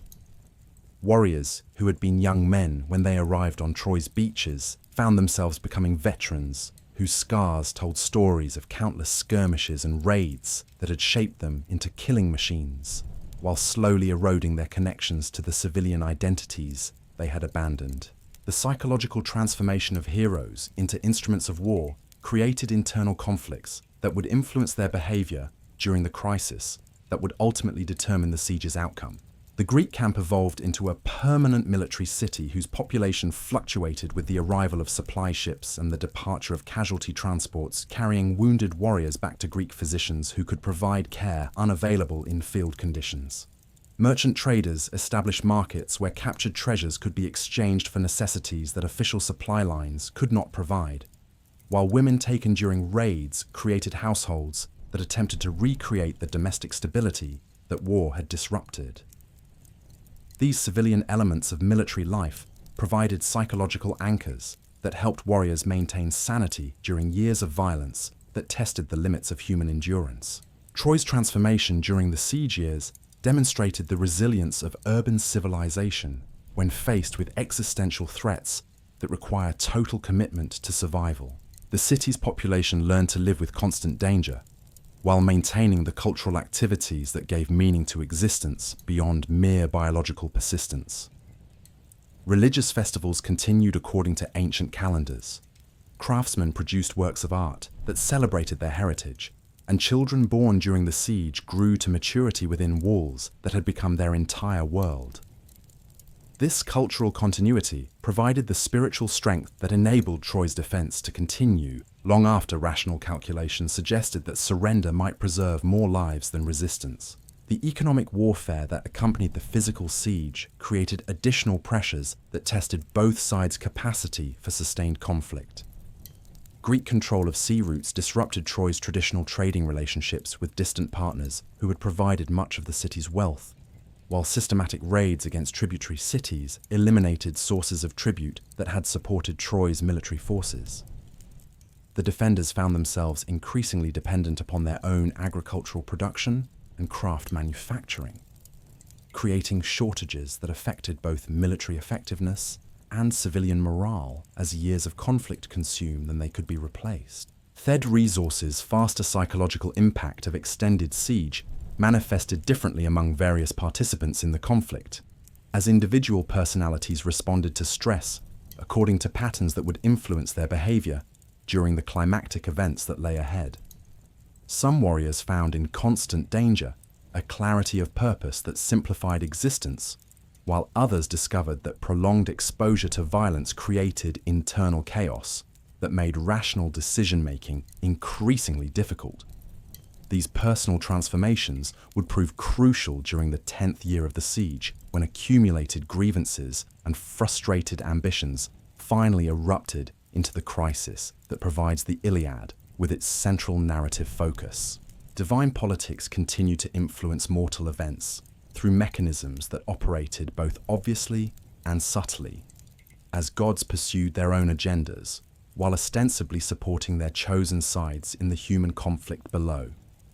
The complex relationships among immortals created shifting alliances that could alter battlefield conditions without warning, forcing mortal commanders to adapt their strategies to supernatural variables that defied conventional military planning. These divine interventions ensured that the war would continue until the gods themselves decided that sufficient blood had been spilled to satisfy their various demands for justice, vengeance, or entertainment. The approaching crisis that would transform this war of attrition into the legendary conflict immortalized by Homer began to manifest through increasing tensions within the Greek coalition, as years of frustrated expectations created resentments that threatened to destroy the unity essential for continued siege operations. Personal grievances accumulated like poison in wounds that refused to heal, while competing claims for honor and recognition created fault lines that ran through the entire command structure. The stage was being set for the confrontation between Agamemnon and Achilles that would nearly hand victory to Troy through Greek internal collapse, demonstrating how even the mightiest military expeditions remain vulnerable to the human weaknesses that no amount of divine favor can entirely eliminate. The 10th year of the siege dawned with omens that even the most skeptical warriors could not ignore, as eagles circled the Greek camp in patterns that suggested divine attention, focused upon mortal affairs with unprecedented intensity. The accumulated weight of a decade's bloodshed had transformed both armies into something barely recognizable from the enthusiastic forces that had first faced each other across Troy's windswept plains. Veterans whose youthful faces had once shone with dreams of glory now bore the hollow expressions of men who had witnessed too much death to remember why such suffering had seemed worthwhile when their adventure began. Agamemnon surveyed his domain from the entrance of his royal pavilion, observing the sprawling military city that stretched along the beaches like a permanent scar upon the landscape. The King of Kings had achieved the kind of absolute authority that his ambitions had always craved. Yet the taste of power had grown bitter through years of responsibility for decisions that sent thousands of men to their deaths, while Troy's towers remained as defiant as ever. His golden scepter caught the morning light, creating reflections that reminded him of the wealth that victory would bring. Yet even thoughts of treasure could not entirely dispel the growing recognition that this war might consume everything he had built, rather than adding to his legacy. The royal tent itself had evolved into a monument to military excess that demonstrated both the resources at Agamemnon's disposal and his determination to maintain regal dignity despite the primitive conditions of campaign life. Carpets looted from a dozen conquered cities covered floors that had been leveled and paved with stones carried from Greece, while tapestries depicting his ancestors' heroic deeds provided backdrop for the throne, where he held court over disputes that grew increasingly petty as the siege dragged toward its second decade. Golden cups and silver serving vessels reminded visitors that they stood in the presence of the most powerful ruler in the Greek world, yet the constant sound of weapons being sharpened outside created an undertone of violence that no amount of luxury could disguise. The king's personal retinue reflected the complex social hierarchies that had developed within the Greek camp during years of shared hardship and triumph. Veteran captains, whose loyalty had been proven through countless battles, stood alongside younger officers, whose advancement depended upon their ability to anticipate their commander's moods and desires. Slaves taken during raids served wine and prepared meals with the kind of attentive service that suggested genuine fear, rather than mere subservience, understanding that their survival depended upon maintaining their master's satisfaction with their performance. These human trophies represented tangible evidence of Greek success in subsidiary campaigns. Yet their presence also served as constant reminder that the primary objective remained frustratingly beyond reach. Chryseis, the most beautiful of Agamemnon's captive women, moved through the royal pavilion with the graceful resignation of someone who had learned to accept circumstances beyond her power to change. The daughter of Chryses, priest of Apollo, had been claimed as Agamemnon's prize following the sack of her native city, her divine beauty making her a trophy worthy of the expedition's supreme commander. Her dark eyes held depths that reflected both intelligence and sorrow, suggesting a mind that understood her situation's complexities while maintaining dignity despite her reduced circumstances. The silken garments that adorned her captured form had been selected to enhance rather than conceal her legendary attractiveness, creating a living work of art that proclaimed her captor's wealth and power. Yet divine justice operates through channels that mortal authority cannot control or predict. as Chryses discovered when his prayers to Apollo brought supernatural intervention that threatened to destroy the entire Greek expedition through methods that no military strategy could counter. The priest's appearance before the Greek camp, bearing the sacred symbols of his office, while offering ransom that exceeded his daughter's commercial value by enormous margins, created a test of Agamemnon's wisdom that would reveal the fundamental character flaws that made him vulnerable to the kind of crisis that destroys even the mightiest leaders. The golden staff topped with Apollo's sacred symbols gleamed in the afternoon sun as the elderly priest approached the Greek fortifications with the dignity that befits one who serves immortal powers. Chryses had travelled from his devastated city, carrying treasure sufficient to purchase freedom for dozens of captives. Yet his mission focused entirely upon recovering the daughter whose absence had transformed his temple duties into empty rituals performed for gods who seemed to have abandoned their faithful servant. His white beard and stooped shoulders proclaimed advanced age, while his eyes burned with the intensity of paternal love that would sacrifice everything to restore his child to the sanctuary where she belonged. The priest's formal request, delivered according to protocols that governed negotiations between civilized peoples, offered compensation that acknowledged both Chryseis' exceptional value and Agamemnon's position as supreme commander of the expedition. Golden vessels crafted by master artisans accompanied bolts of precious fabric that would have adorned royalty in peacetime, while gems collected over generations of temple service sparkled like captured starlight in carefully arranged displays designed to demonstrate the sincerity of his offer. The ransom's total value exceeded what most kings could accumulate during entire lifetimes of successful rule. Yet Chryses offered it willingly for the return of a single young woman whose freedom meant more to him than all earthly treasures combined. Agamemnon's response revealed the arrogance that had been growing within him throughout years of unchallenged authority over men whose lives depended upon his favor. The king's rejection of the priest's offer demonstrated not merely greed, but the kind of hubris that invites divine retribution through its casual dismissal of proper respect for sacred institutions. His words, delivered with the casual cruelty that absolute power sometimes breeds in those who wield it without wisdom, made clear that Chryseis would remain his property, regardless of what compensation might be offered for her freedom. The insult implicit in refusing ransom from Apollo's priest carried implications that extended far beyond personal discourtesy, suggesting disrespect for the god himself that would demand supernatural response. The transformation of Chryses from suppliant to agent of divine vengeance occurred with the terrible swiftness that characterizes immortal anger, when properly invoked through prayers that meet all requirements for divine intervention. Apollo's response to his priest's appeals manifested first through the silver bow that had never missed its target, as arrows began falling among the Greek forces with precision that indicated supernatural guidance rather than mortal archery.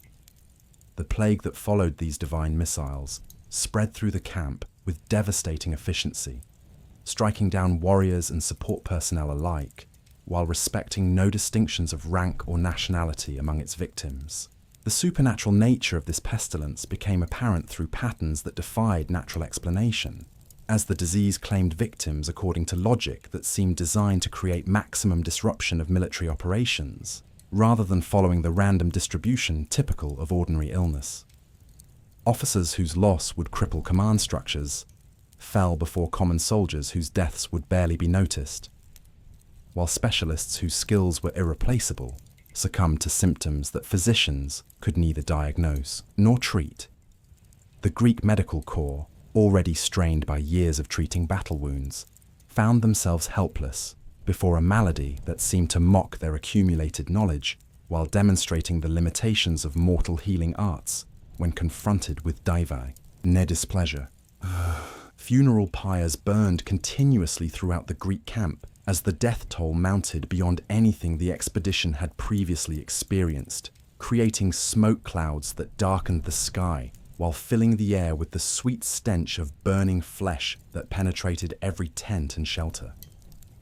The logistics of disposing of so many corpses strained resources that were already stretched thin by the demands of maintaining a siege force so far from home bases, while the psychological impact of watching comrades die from invisible enemies proved more demoralizing than battlefield defeats that could at least be understood and potentially avenged. Warriors who had faced Trojan spears without flinching found themselves terrified by shadows that might carry infection, creating paranoia that threatened to destroy unit cohesion even among veteran formations. The crisis reached its peak when even Agamemnon's personal guard began showing symptoms of the divine plague, forcing the king to confront the possibility that his own life might be forfeit to Apollo's anger unless he found ways to appease the god's justified wrath. The supreme commander, who had never accepted limitations on his authority, discovered that divine power operates beyond the reach of mortal influence or negotiation, requiring submission rather than bargaining from those who would survive encounters with immortal displeasure.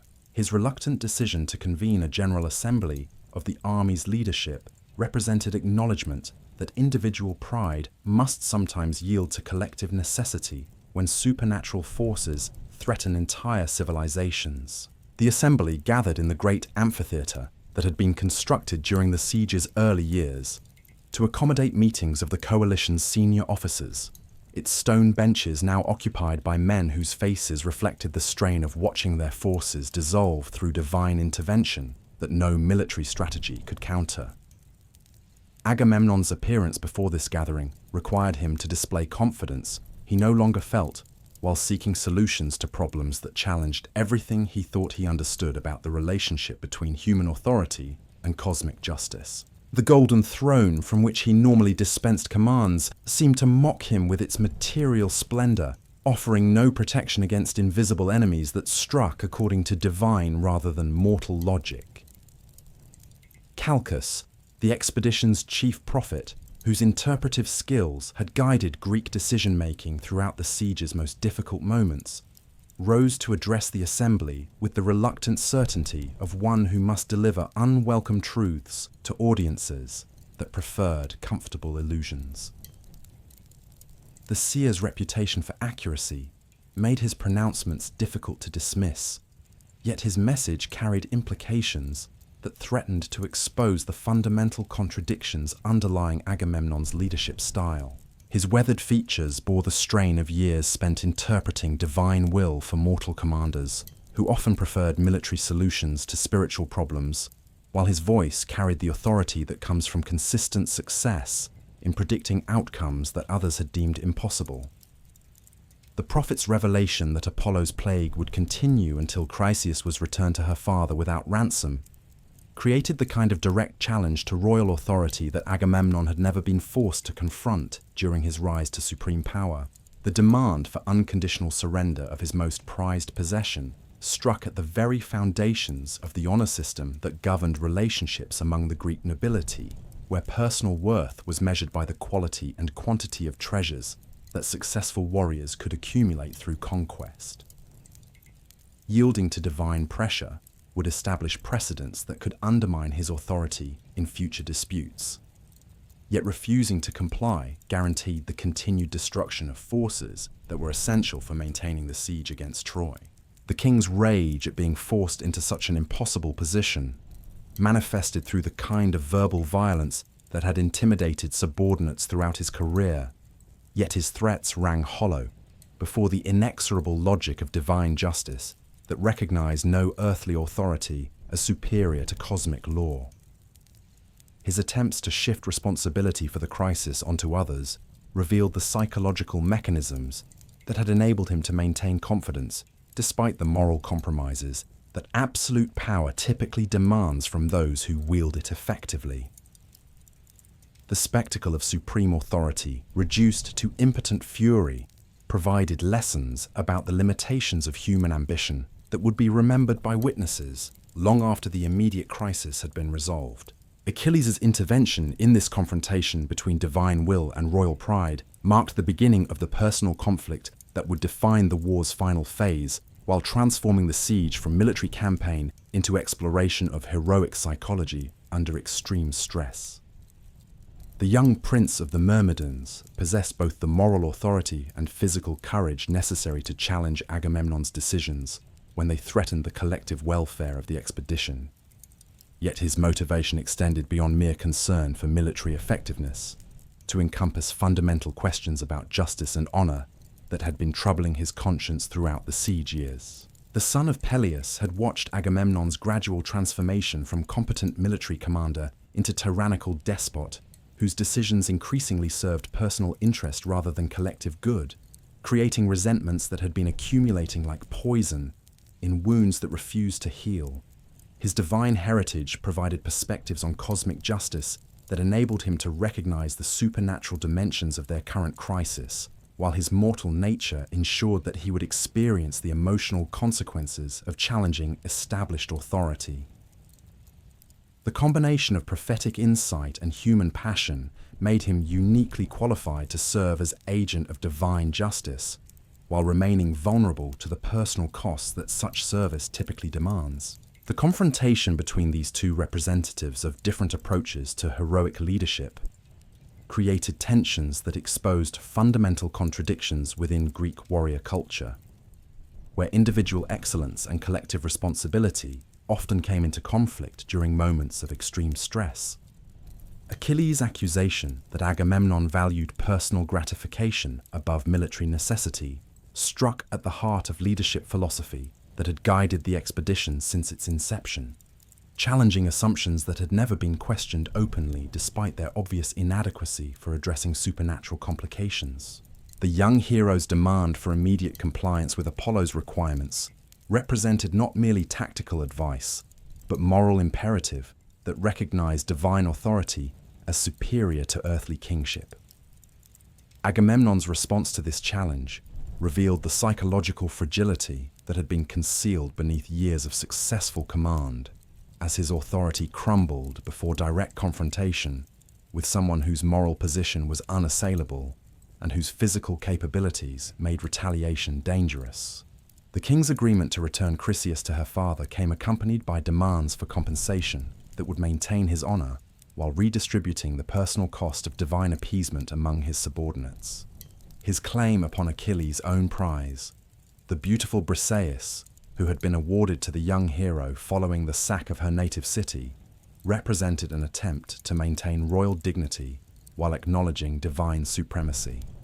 The seizure of Briseis by Agamemnon's agents transformed what had been a dispute over religious policy into personal insult that struck at the very foundations of Achilles' identity as a warrior whose excellence deserved appropriate recognition. The young hero's relationship with his captive had evolved beyond mere possession into something approaching genuine affection, making her loss both practical inconvenience and emotional catastrophe that threatened to undermine his psychological stability. Her removal from his tent under royal command represented not merely theft of valuable property, but violation of the honor system that made heroic service meaningful to those who risked their lives for collective benefit. Briseis herself occupied a complex position within the social hierarchies that governed relationships between captors and captives in ancient warfare. Her exceptional beauty and intelligence making her a prize worthy of the greatest heroes, while her noble birth ensured that she understood the political implications of her changing status. Her transfer from Achilles' protection to Agamemnon's possession carried symbolic weight that extended beyond personal relationships to encompass broader questions about justice and authority that had been troubling the Greek coalition throughout the siege years.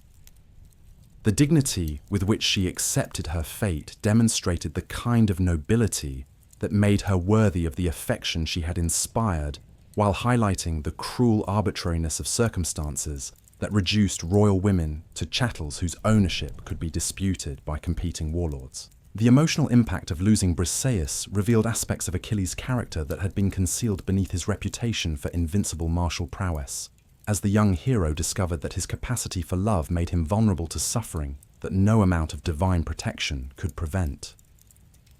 His grief at their separation transcended mere wounded pride to encompass genuine heartbreak that exposed the human dimensions of a figure who had seemed almost supernatural in his detachment from ordinary emotional concerns. The tears he shed for his lost companion demonstrated that even the greatest warriors remain subject to feelings that can prove more devastating than any physical wound inflicted by enemy weapons. Thetis's response to her son's anguish revealed the complex dynamics that governed relationships between immortal parents and mortal children, as the sea goddess found herself torn between divine loyalties and maternal instincts that demanded action to redress the injustices her beloved son had suffered. Her emergence from the wine-dark depths of the ocean in response to Achilles' prayers created one of the most emotionally powerful scenes in ancient literature, demonstrating how parental love transcends even the boundaries that separate mortal and divine realms. Her silver hair streamed with seawater as she embraced the son whose destiny she had tried unsuccessfully to protect from the consequences of heroic ambition. The goddess's promise to seek Zeus's intervention on Achilles' behalf marked the point where personal grievances became cosmic politics, transforming a dispute over military prizes into divine conspiracy that would influence the war's outcome through supernatural manipulation of battlefield conditions. Thetis's petition to the king of the gods required her to invoke obligations that stemmed from services she had rendered during previous celestial crises, demonstrating how immortal relationships create debts that can be called upon across centuries of divine politics. Her request for Zeus to grant temporary victory to Troy represented the ultimate expression of maternal loyalty, as she willingly risked the success of the entire Greek expedition to vindicate her son's wounded honor. Zeus's reluctant agreement to support Troy until Achilles received appropriate compensation for his mistreatment created the supernatural framework that would govern the war's development during its most crucial phase, as divine favor shifted away from the Greeks toward defenders who had never expected such powerful assistance. The thunder that accompanied the god's nod of assent rolled across both camps with ominous power that suggested fundamental changes in the cosmic balance that had previously favored the besieging forces. This divine intervention ensured that Greek military superiority would prove inadequate against Trojan resistance, strengthened by supernatural support that could neutralize mortal advantages through methods that no human strategy could anticipate or counter. Achilles' withdrawal from active combat represented more than simple refusal to participate in military operations. It constituted a fundamental challenge to the social contracts that bound individual heroes to collective enterprises through systems of mutual obligation and shared honor. His decision to remain in his tent while his comrades faced increasing dangers created precedents that threatened to undermine the entire foundation of heroic culture, where personal excellence was expected to serve communal needs rather than individual gratification. The sight of the greatest warrior in the Greek army sitting idle while lesser men died for causes he had abandoned provided powerful arguments for those who questioned whether traditional heroic values remained relevant in an age of extended siege warfare. The psychological transformation that occurred within Achilles during his self-imposed exile from battle revealed the complex internal conflicts that had been developing throughout the siege years, as he struggled to reconcile his divine heritage with human emotions that made him vulnerable to the kind of suffering that immortals never experience. His conversations with Patroclus during this period exposed depths of feeling that had been concealed beneath his public persona as an invincible warrior whose confidence never wavered regardless of circumstances. The intimate friendship that bound these two young men provided the emotional anchor that enabled Achilles to maintain sanity during a crisis that might have destroyed someone possessed of less stable personal relationships. Patroclus found himself occupying an increasingly difficult position as mediator between his beloved companion's justified anger and the collective needs of an army that was beginning to suffer serious defeats in the absence of their greatest champion. His loyalty to Achilles was absolute and unquestioning, yet his compassion for fellow warriors who were dying because of his friend's withdrawal created internal tensions that would eventually drive him toward the desperate action that would transform the entire conflict. His gentle nature made him uniquely qualified to understand both perspectives in a dispute where pride and principle had become so entangled that rational compromise seemed impossible. The impact of Achilles' absence began to manifest immediately through battlefield defeats that demonstrated how completely the Greek military strategy had depended upon his supernatural combat abilities. Hector seized the initiative with campaigns that pushed Greek forces back toward their ships, while inflicting casualties that threatened to make continued siege operations impossible to sustain. The Trojan prince's tactical brilliance, previously held in check by the need to counter Achilles' devastating attacks, could now be deployed without restraint against opponents who lacked the individual excellence necessary to match his combination of strategic intelligence and personal courage. The Greek response to these military reverses revealed the fragmentation that had been developing within their coalition, as years of frustrated expectations created resentments that undermined unity during moments when solidarity was most essential. Individual commanders began pursuing independent strategies that served their personal interests rather than collective objectives, creating confusion that Hector exploited with the ruthless efficiency of a general who understood that enemy disorganization provided opportunities that might not recur once their internal disputes were resolved. The absence of Achilles' unifying presence had removed the psychological foundation that had held together an alliance of proud kings who had never fully accepted subordination to Agamemnon's authority. Divine intervention in support of Troy began to manifest through supernatural assistance that enabled Hector's forces to achieve victories that would have been impossible under normal circumstances, as gods who had previously remained neutral now actively supported the defenders against Greek attacks. Apollo's guidance improved Trojan archery to levels that decimated advancing Greek formations, while divine strength enabled individual Trojan warriors to perform feats that rivaled the achievements of legendary heroes. These supernatural advantages created psychological warfare that proved more effective than conventional tactics, as Greek morale crumbled before evidence that the gods themselves had abandoned their cause. The crisis deepened as Hector's offensive operations brought Trojan forces closer to the Greek ships than they had ever advanced since the siege began, threatening to transform defensive victory into complete triumph that would eliminate the invading army entirely.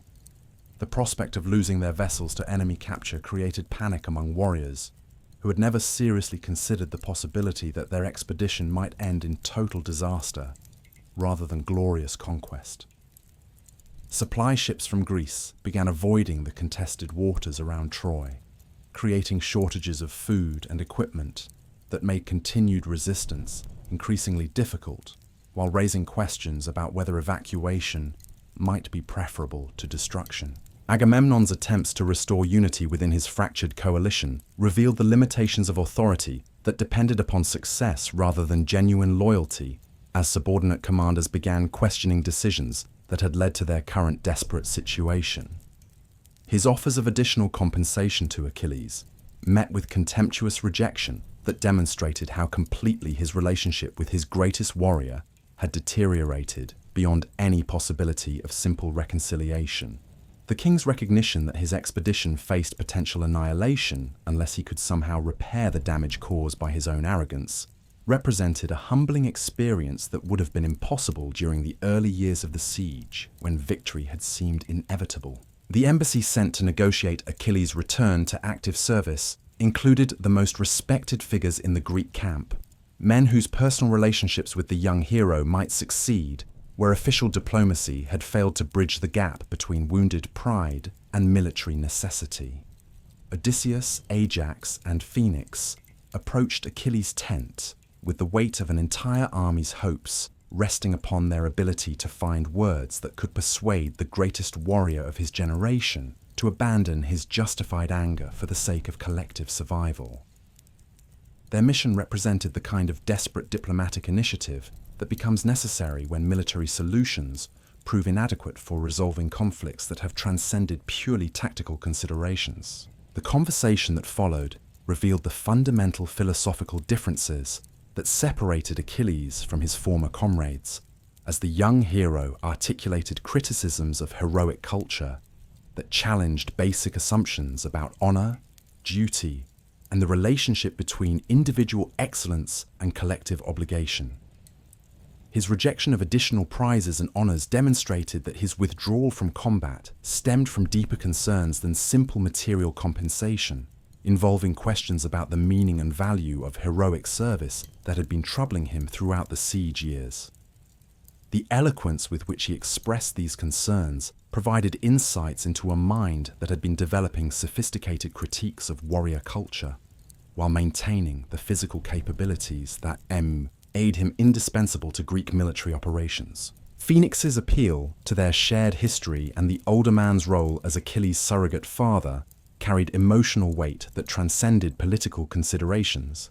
Yet even these personal bonds proved inadequate to overcome the young hero's determination to maintain his independence from collective enterprises that he had come to view as fundamentally corrupt. The old warrior's tears as he pleaded for his foster son's return to battle demonstrated the personal costs that Achilles' decision imposed upon those who loved him.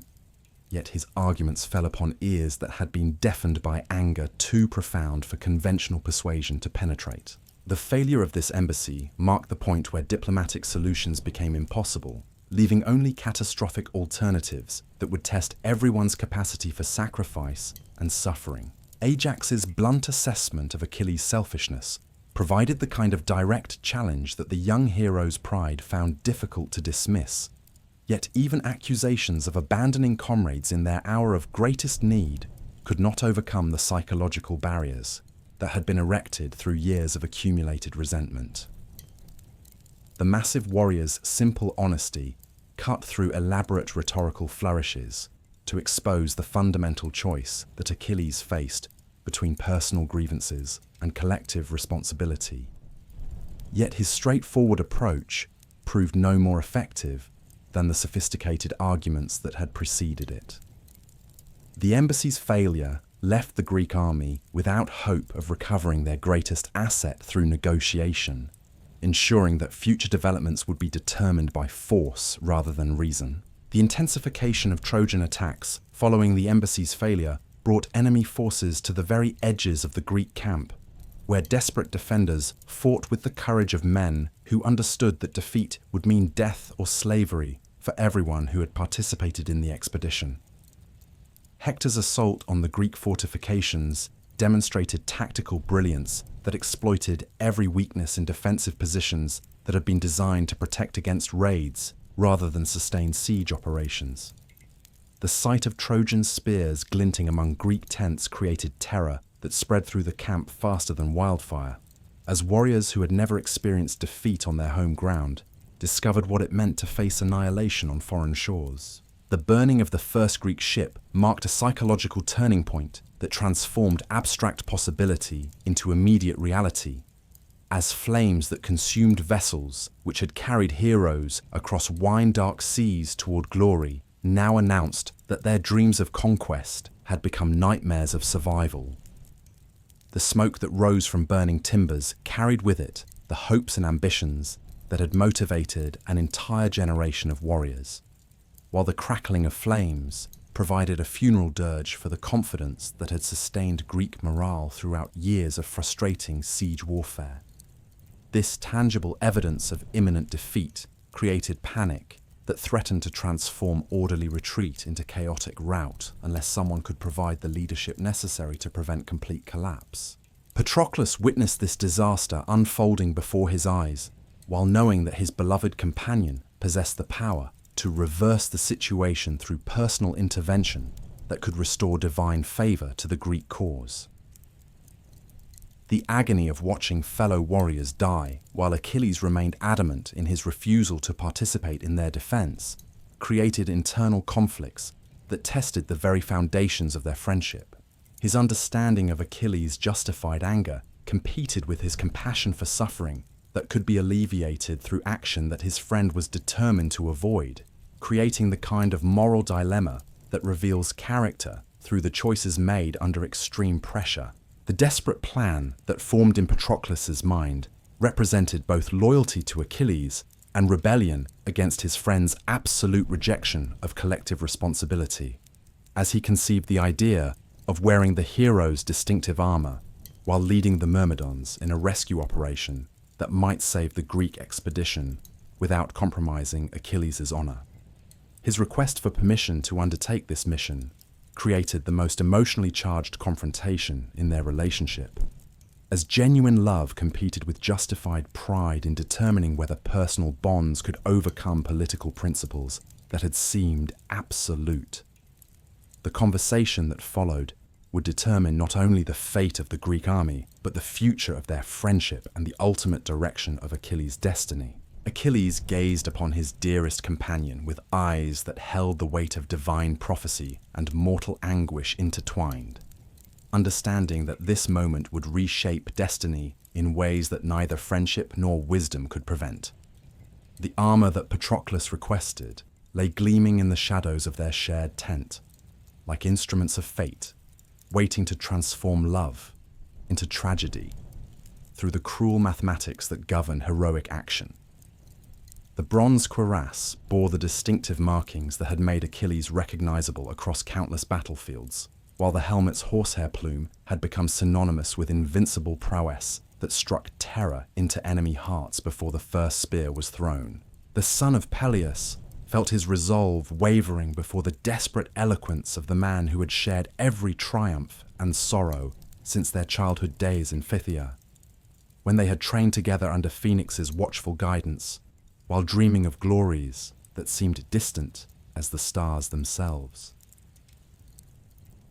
Patroclus spoke with the passionate intensity of one who could no longer bear witness to suffering that his inaction helped perpetuate, his gentle nature having been pushed beyond endurance by the sight of Greek ships burning while their crews fought hopeless battles against overwhelming odds.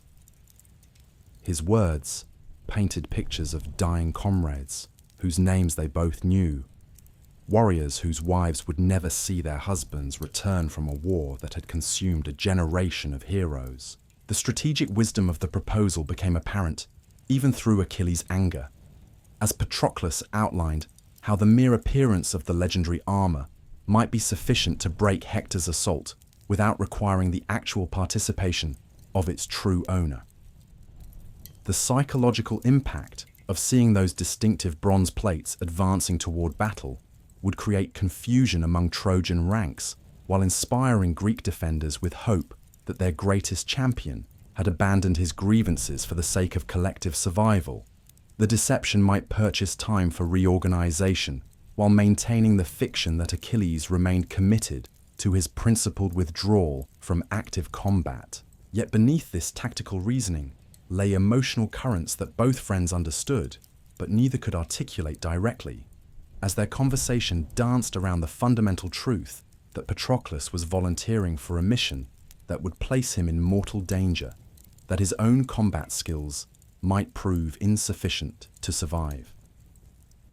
The gentle warrior possessed courage that rivaled any hero in the Greek camp, yet his fighting abilities had never been tested against opponents of Hector's caliber during moments when supernatural forces might intervene to protect Troy's defenders. His determination to risk everything for the sake of comrades who were dying while they debated revealed nobility that transcended calculation while highlighting the terrible costs that heroic friendship sometimes demands. Achilles' agreement to this desperate gamble came accompanied by warnings that revealed the depths of his prophetic understanding, as divine heritage provided glimpses of possible futures that mortal wisdom could never anticipate. His instructions to Patroclus carried the urgency of one who recognized that fate was weaving patterns too complex for human intervention to alter, yet too precious to abandon without fighting against destiny itself. The conditions he imposed upon the mission reflected both strategic thinking and emotional desperation, as he sought to limit the risks while enabling the success that might save their cause without destroying their friendship. The arming of Patroclus became a ritual that transformed intimate friendship into public performance, as the Myrmidons gathered to witness their beloved prince donning the armor that had never known defeat in battle. Each piece of bronze that settled into place carried symbolic weight that transcended its practical function, creating a visual transformation that made the gentle warrior appear capable of matching his legendary companion's martial achievements. The shield bore designs that told stories of cosmic battles between order and chaos, while the spear's weight required both hands to wield effectively, despite years of training that had prepared him for such weapons. The psychological transformation that accompanied this physical change revealed aspects of Patroclus's character that had been concealed beneath his reputation for gentleness and compassion, as the Armorican's sleeping potentials that respond seemed to awed to the desperate needs of the moment. His bearing acquired the kind of dignity that commands respect from veteran warriors, while his voice carried authority that made even experienced officers eager to follow him into battles that promised either glorious victory or noble death. The sight of him striding toward the assembled Myrmidons created excitement that spread through the Greek camp like wildfire, as word passed that Achilles had finally returned to save them from destruction. The Myrmidons themselves responded to their surrogate leader with enthusiasm that demonstrated their loyalty extended beyond mere military discipline to encompass genuine affection for the young man who had shared their hardships while maintaining the kind of moral integrity that made him worthy of their sacrifice. These elite warriors had been trained from childhood in the arts of combat that made them the most feared unit in the Greek army, their bronze armor gleaming like scales on some mythical beast, while their spears formed a forest of deadly points that promised devastation for any enemy foolish enough to face them in open battle. Their battle cries echoed across the plains as they prepared to follow Patroclus into conflicts that would test everything they had learned during years of siege warfare. The advance toward the burning ships created one of the most visually spectacular scenes in ancient warfare, as the cream of Greek military might move with precision that demonstrated years of training, while displaying equipment that represented the pinnacle of Bronze Age military technology. Dust clouds, raised by their marching feet, created dramatic backdrops for bronze that caught sunlight like captured fire, while their synchronized movements suggested supernatural coordination that seemed to promise inevitable victory over any mortal opposition. The sound of their approach reached Trojan ears like thunder, announcing divine intervention, creating the kind of psychological impact that Achilles had predicted would prove as valuable as actual combat effectiveness. Hector's response to this unexpected development revealed the tactical brilliance that had made him Troy's most effective military commander, as he instantly recognized both the opportunity and the threat that this new situation presented. The Trojan prince understood that facing what appeared to be Achilles in battle would either establish his own reputation as the greatest warrior of his generation, or result in death that would leave Troy defenseless against the full fury of Greek military might. His decision to meet this challenge directly demonstrated the kind of courage that made him beloved by his own troops, while earning grudging respect from enemies who appreciated nobility even in opponents. The initial clash between these forces created the kind of epic spectacle that bards would celebrate for centuries after the participants had joined their ancestors in the shadowy realm of the dead. Patroclus fought with skill that seemed to transcend his natural abilities, as if wearing Achilles' armor had temporarily granted him access to divine gifts that enabled mortal warriors to perform superhuman feats. His spearwork demonstrated precision that found gaps in enemy defenses, while his shield deflected attacks that should have overwhelmed anyone lacking supernatural protection. The sight of apparent Achilles cutting through Trojan ranks, like a farmer harvesting grain, created panic that spread through enemy formations faster than rational thought could counter emotional response. The Greek rally that followed Patroclus's intervention transformed imminent defeat into renewed hope, as warriors who had been preparing for death suddenly discovered that victory remained possible if they could maintain the momentum that their champion's return had created. Ships that had been abandoned to Trojan torches were reclaimed through desperate fighting that demonstrated what Greek military excellence could achieve when properly motivated and effectively led. The flames that had symbolized Greek defeat were extinguished through coordinated efforts that required both individual courage and collective discipline working in perfect harmony toward common objectives. Yet divine politics continued to influence mortal events through mechanisms that operated beyond human understanding or control. As gods who supported opposing sides maneuvered to protect their chosen champions while advancing their own cosmic agendas.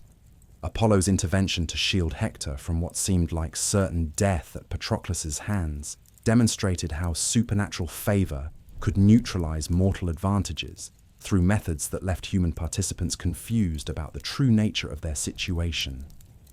The gods' protection manifested through subtle influences that affected perception and timing rather than obvious miraculous interventions that would have revealed divine involvement to casual observers. The success that Patroclus achieved during the early phases of his mission created intoxication that led him beyond the careful limits that Achilles had established for the operation, as victory bred ambition that demanded complete triumph rather than mere tactical advantage.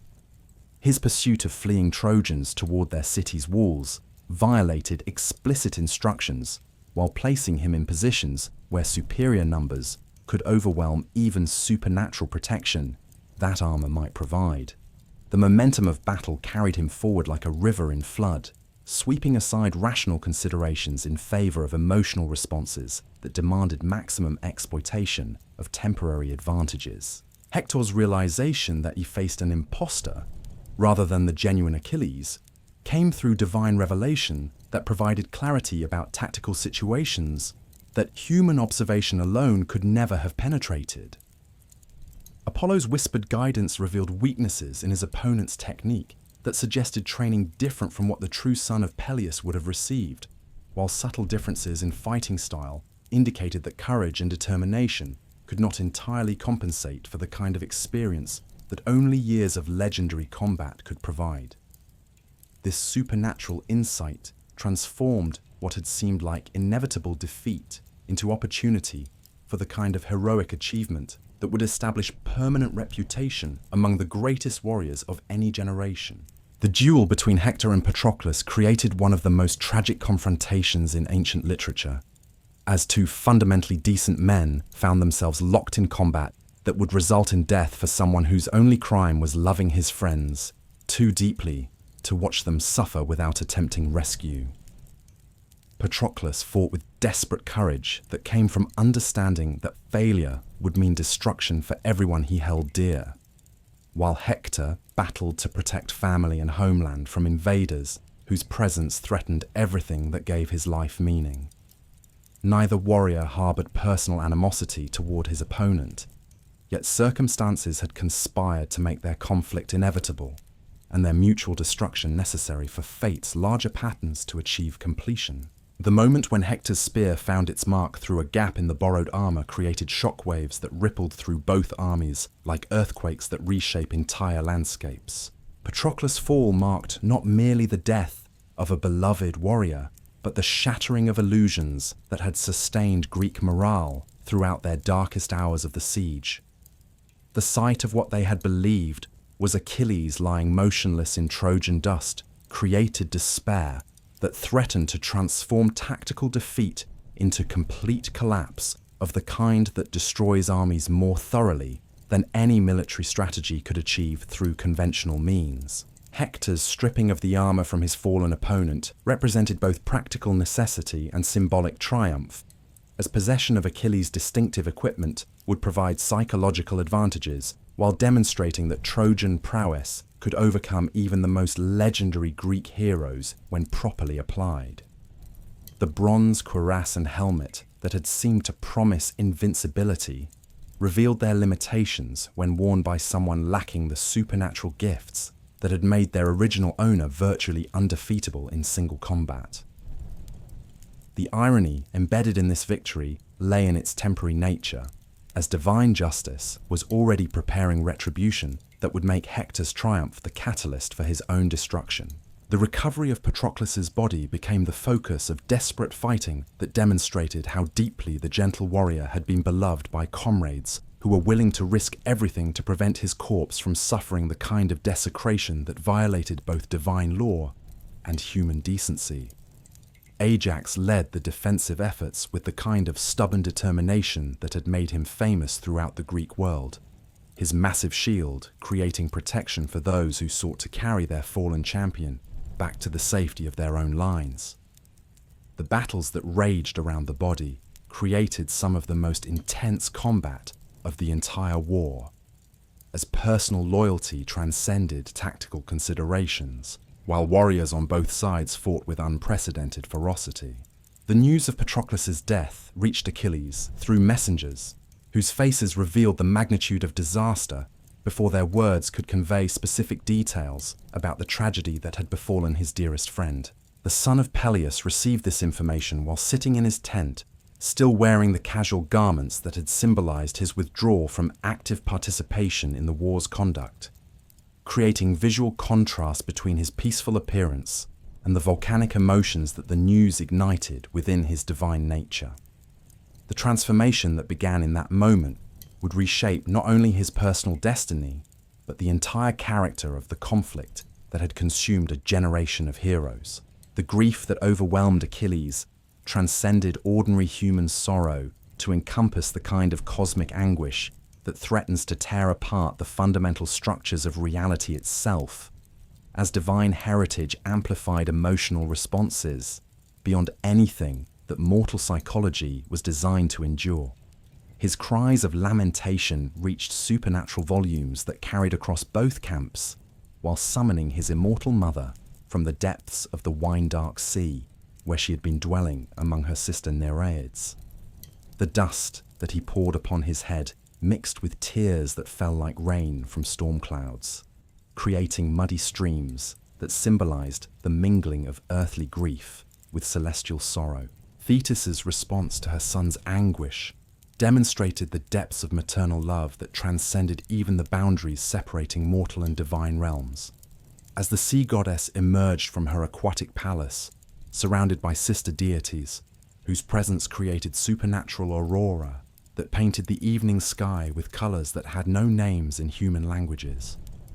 Her silver hair streamed with seawater that had never known pollution, while her eyes reflected depths that contained memories of cosmic events spanning millennia of divine history. The lament that she raised for Patroclus joined her son's grief in harmonies that made even hardened warriors weep for losses they had never personally experienced. The promise of new armor forged by Hephaestus himself represented divine acknowledgement that mortal events had achieved significance worthy of immortal attention, as the crippled god of metalworking agreed to create weapons that would enable Achilles to achieve the vengeance that justice demanded for his companion's death. The supernatural smith's workshop echoed with sounds that had accompanied the creation of thunderbolts for Zeus and tridents for Poseidon, while his hammers shaped bronze and gold into forms that would make their bearer irresistible in combat against any mortal opponent. The shield that emerged from his forge bore designs that depicted the entire cosmos, from the dance of stars to the daily labors of mortal farmers, creating artwork that contained all human experience within its circular boundaries. The psychological transformation that occurred within Achilles during the night, while he waited for his divine armor, revealed the fundamental change that grief had wrought within his character, as the gentle aspects of his nature that Patroclus had cultivated through years of friendship gave way to something harder and more terrible than anything the war had previously witnessed. His conversations with the ghost of his beloved companion, whether actual supernatural visitation or product of extreme emotional stress, provided glimpses into a mind that was reshaping itself around concepts of vengeance that transcended rational calculation. The young hero, who had once been capable of mercy and compassion, was being reborn as an instrument of divine retribution that would spare no one who had contributed to his friend's destruction. The reconciliation between Achilles and Agamemnon that preceded his return to battle represented political necessity rather than genuine forgiveness, as both men understood that personal grievances must be set aside when faced with crises that threatened collective survival. The king's offer of compensation that included return of Briseis, along with additional treasures sufficient to purchase entire kingdoms, met with acceptance that demonstrated how completely Patroclus's death had altered Achilles' priorities and motivations. Material possessions that had once seemed essential for maintaining honor now appeared irrelevant compared to the overwhelming need to exact payment for the blood of the man who had been dearer than life itself. The ceremony that marked Achilles' return to active service created scenes of pageantry that attempted to restore confidence among Greek forces that had been shattered by recent defeats and the temporary loss of their greatest champion. The distribution of gifts proceeded according to ancient protocols that governed relationships between kings and heroes. Yet everyone present understood that these rituals were being performed for audiences that included divine observers, whose favor would determine the ultimate outcome of conflicts that had transcended purely human dimensions. The formal language of reconciliation could not disguise the emotional undercurrents that guaranteed future problems, as neither participant had abandoned the fundamental positions that had created their original conflict. Briseis' return to Achilles' tent provided moments of tenderness that contrasted sharply with the violence that was about to be unleashed, as the beautiful captive mourned for Patroclus with genuine grief that demonstrated how deeply the gentle warrior had been loved by everyone who had known him personally. Her tears for the man who had treated her with kindness, despite her status as a prize of war, revealed the complex emotional relationships that had developed within the Greek camp during years of shared hardship and triumph. The sight of her sorrow reminded Achilles of the human costs that his withdrawal from combat had imposed upon innocent victims who had suffered because of decisions made by others. The arming of Achilles with his new divine equipment created visual spectacle that announced to both armies that the war had entered a new phase where supernatural forces would play decisive roles in determining outcomes that mortal strategy could never have achieved independently. The bronze that Hephaestus had forged gleamed with inner light that seemed to emanate from the metal itself, while the helmet's plume moved with life that suggested divine breath animating inanimate materials. The shield's weight required divine strength to wield effectively, yet in Achilles' hands it seemed light as bird feathers, while providing protection that could turn aside any weapon that mortal smiths had ever created. The transformation that occurred when Achilles donned this supernatural armor revealed the full extent of his divine heritage, as mortal limitations fell away to expose godlike capabilities that had been dormant throughout his previous combat experience. His movements acquired fluidity that transcended normal human coordination, while his strength increased beyond anything that natural development could have produced through training or experience. The sight of him striding toward battle created awe among allies, while striking terror into enemy hearts that recognized they faced something that had moved beyond purely mortal categories of existence. The war cry that erupted from Achilles' throat as he approached the battlefield carried supernatural power that reached every corner of the plain, while summoning divine attention to events that were about to unfold with significance, extending far beyond their immediate military impact. This sound combined human rage with cosmic authority in ways that made veteran warriors on both sides pause in recognition that they were about to witness events that would be remembered and celebrated for thousands of years after the participants had returned to dust. The very air seemed to vibrate with potential that promised either glorious triumph or tragic destruction, depending upon how divine justice chose to balance the scales that measured mortal achievements. The Trojans' response to Achilles' reappearance demonstrated both courage and desperation, as defenders who had been celebrating recent victories suddenly found themselves facing an opponent whose capabilities seemed to exceed normal human limitations. Hector's decision to meet this challenge directly revealed the nobility that made him worthy of the armor he had claimed from Patroclus, yet his mortal nature ensured that divine wrath would prove irresistible when properly focused through supernatural equipment that amplified its wielder's already legendary abilities. The stage was set for confrontations that would determine not only the siege's outcome, but the ultimate meaning of heroic achievement. In an age when gods still walked among men and shaped human destiny through their own immortal passions and prejudices. And so the greatest story ever told reaches its inevitable crescendo, where divine will and immortal passion converge in flames that would consume heroes and cities alike, leaving only legends to illuminate the darkness of forgotten ages. The wine-dark waters of the Aegean still carry whispers of bronze clashing against bronze, of walls that fell not to siege engines, but to cunning that bridged the gap between human ambition and cosmic justice. As sleep carries you toward dreams where ancient voices echo through halls of memory, remember that some stories transcend their telling, becoming part of the eternal rhythm that connects all hearts across the vast expanse of time itself.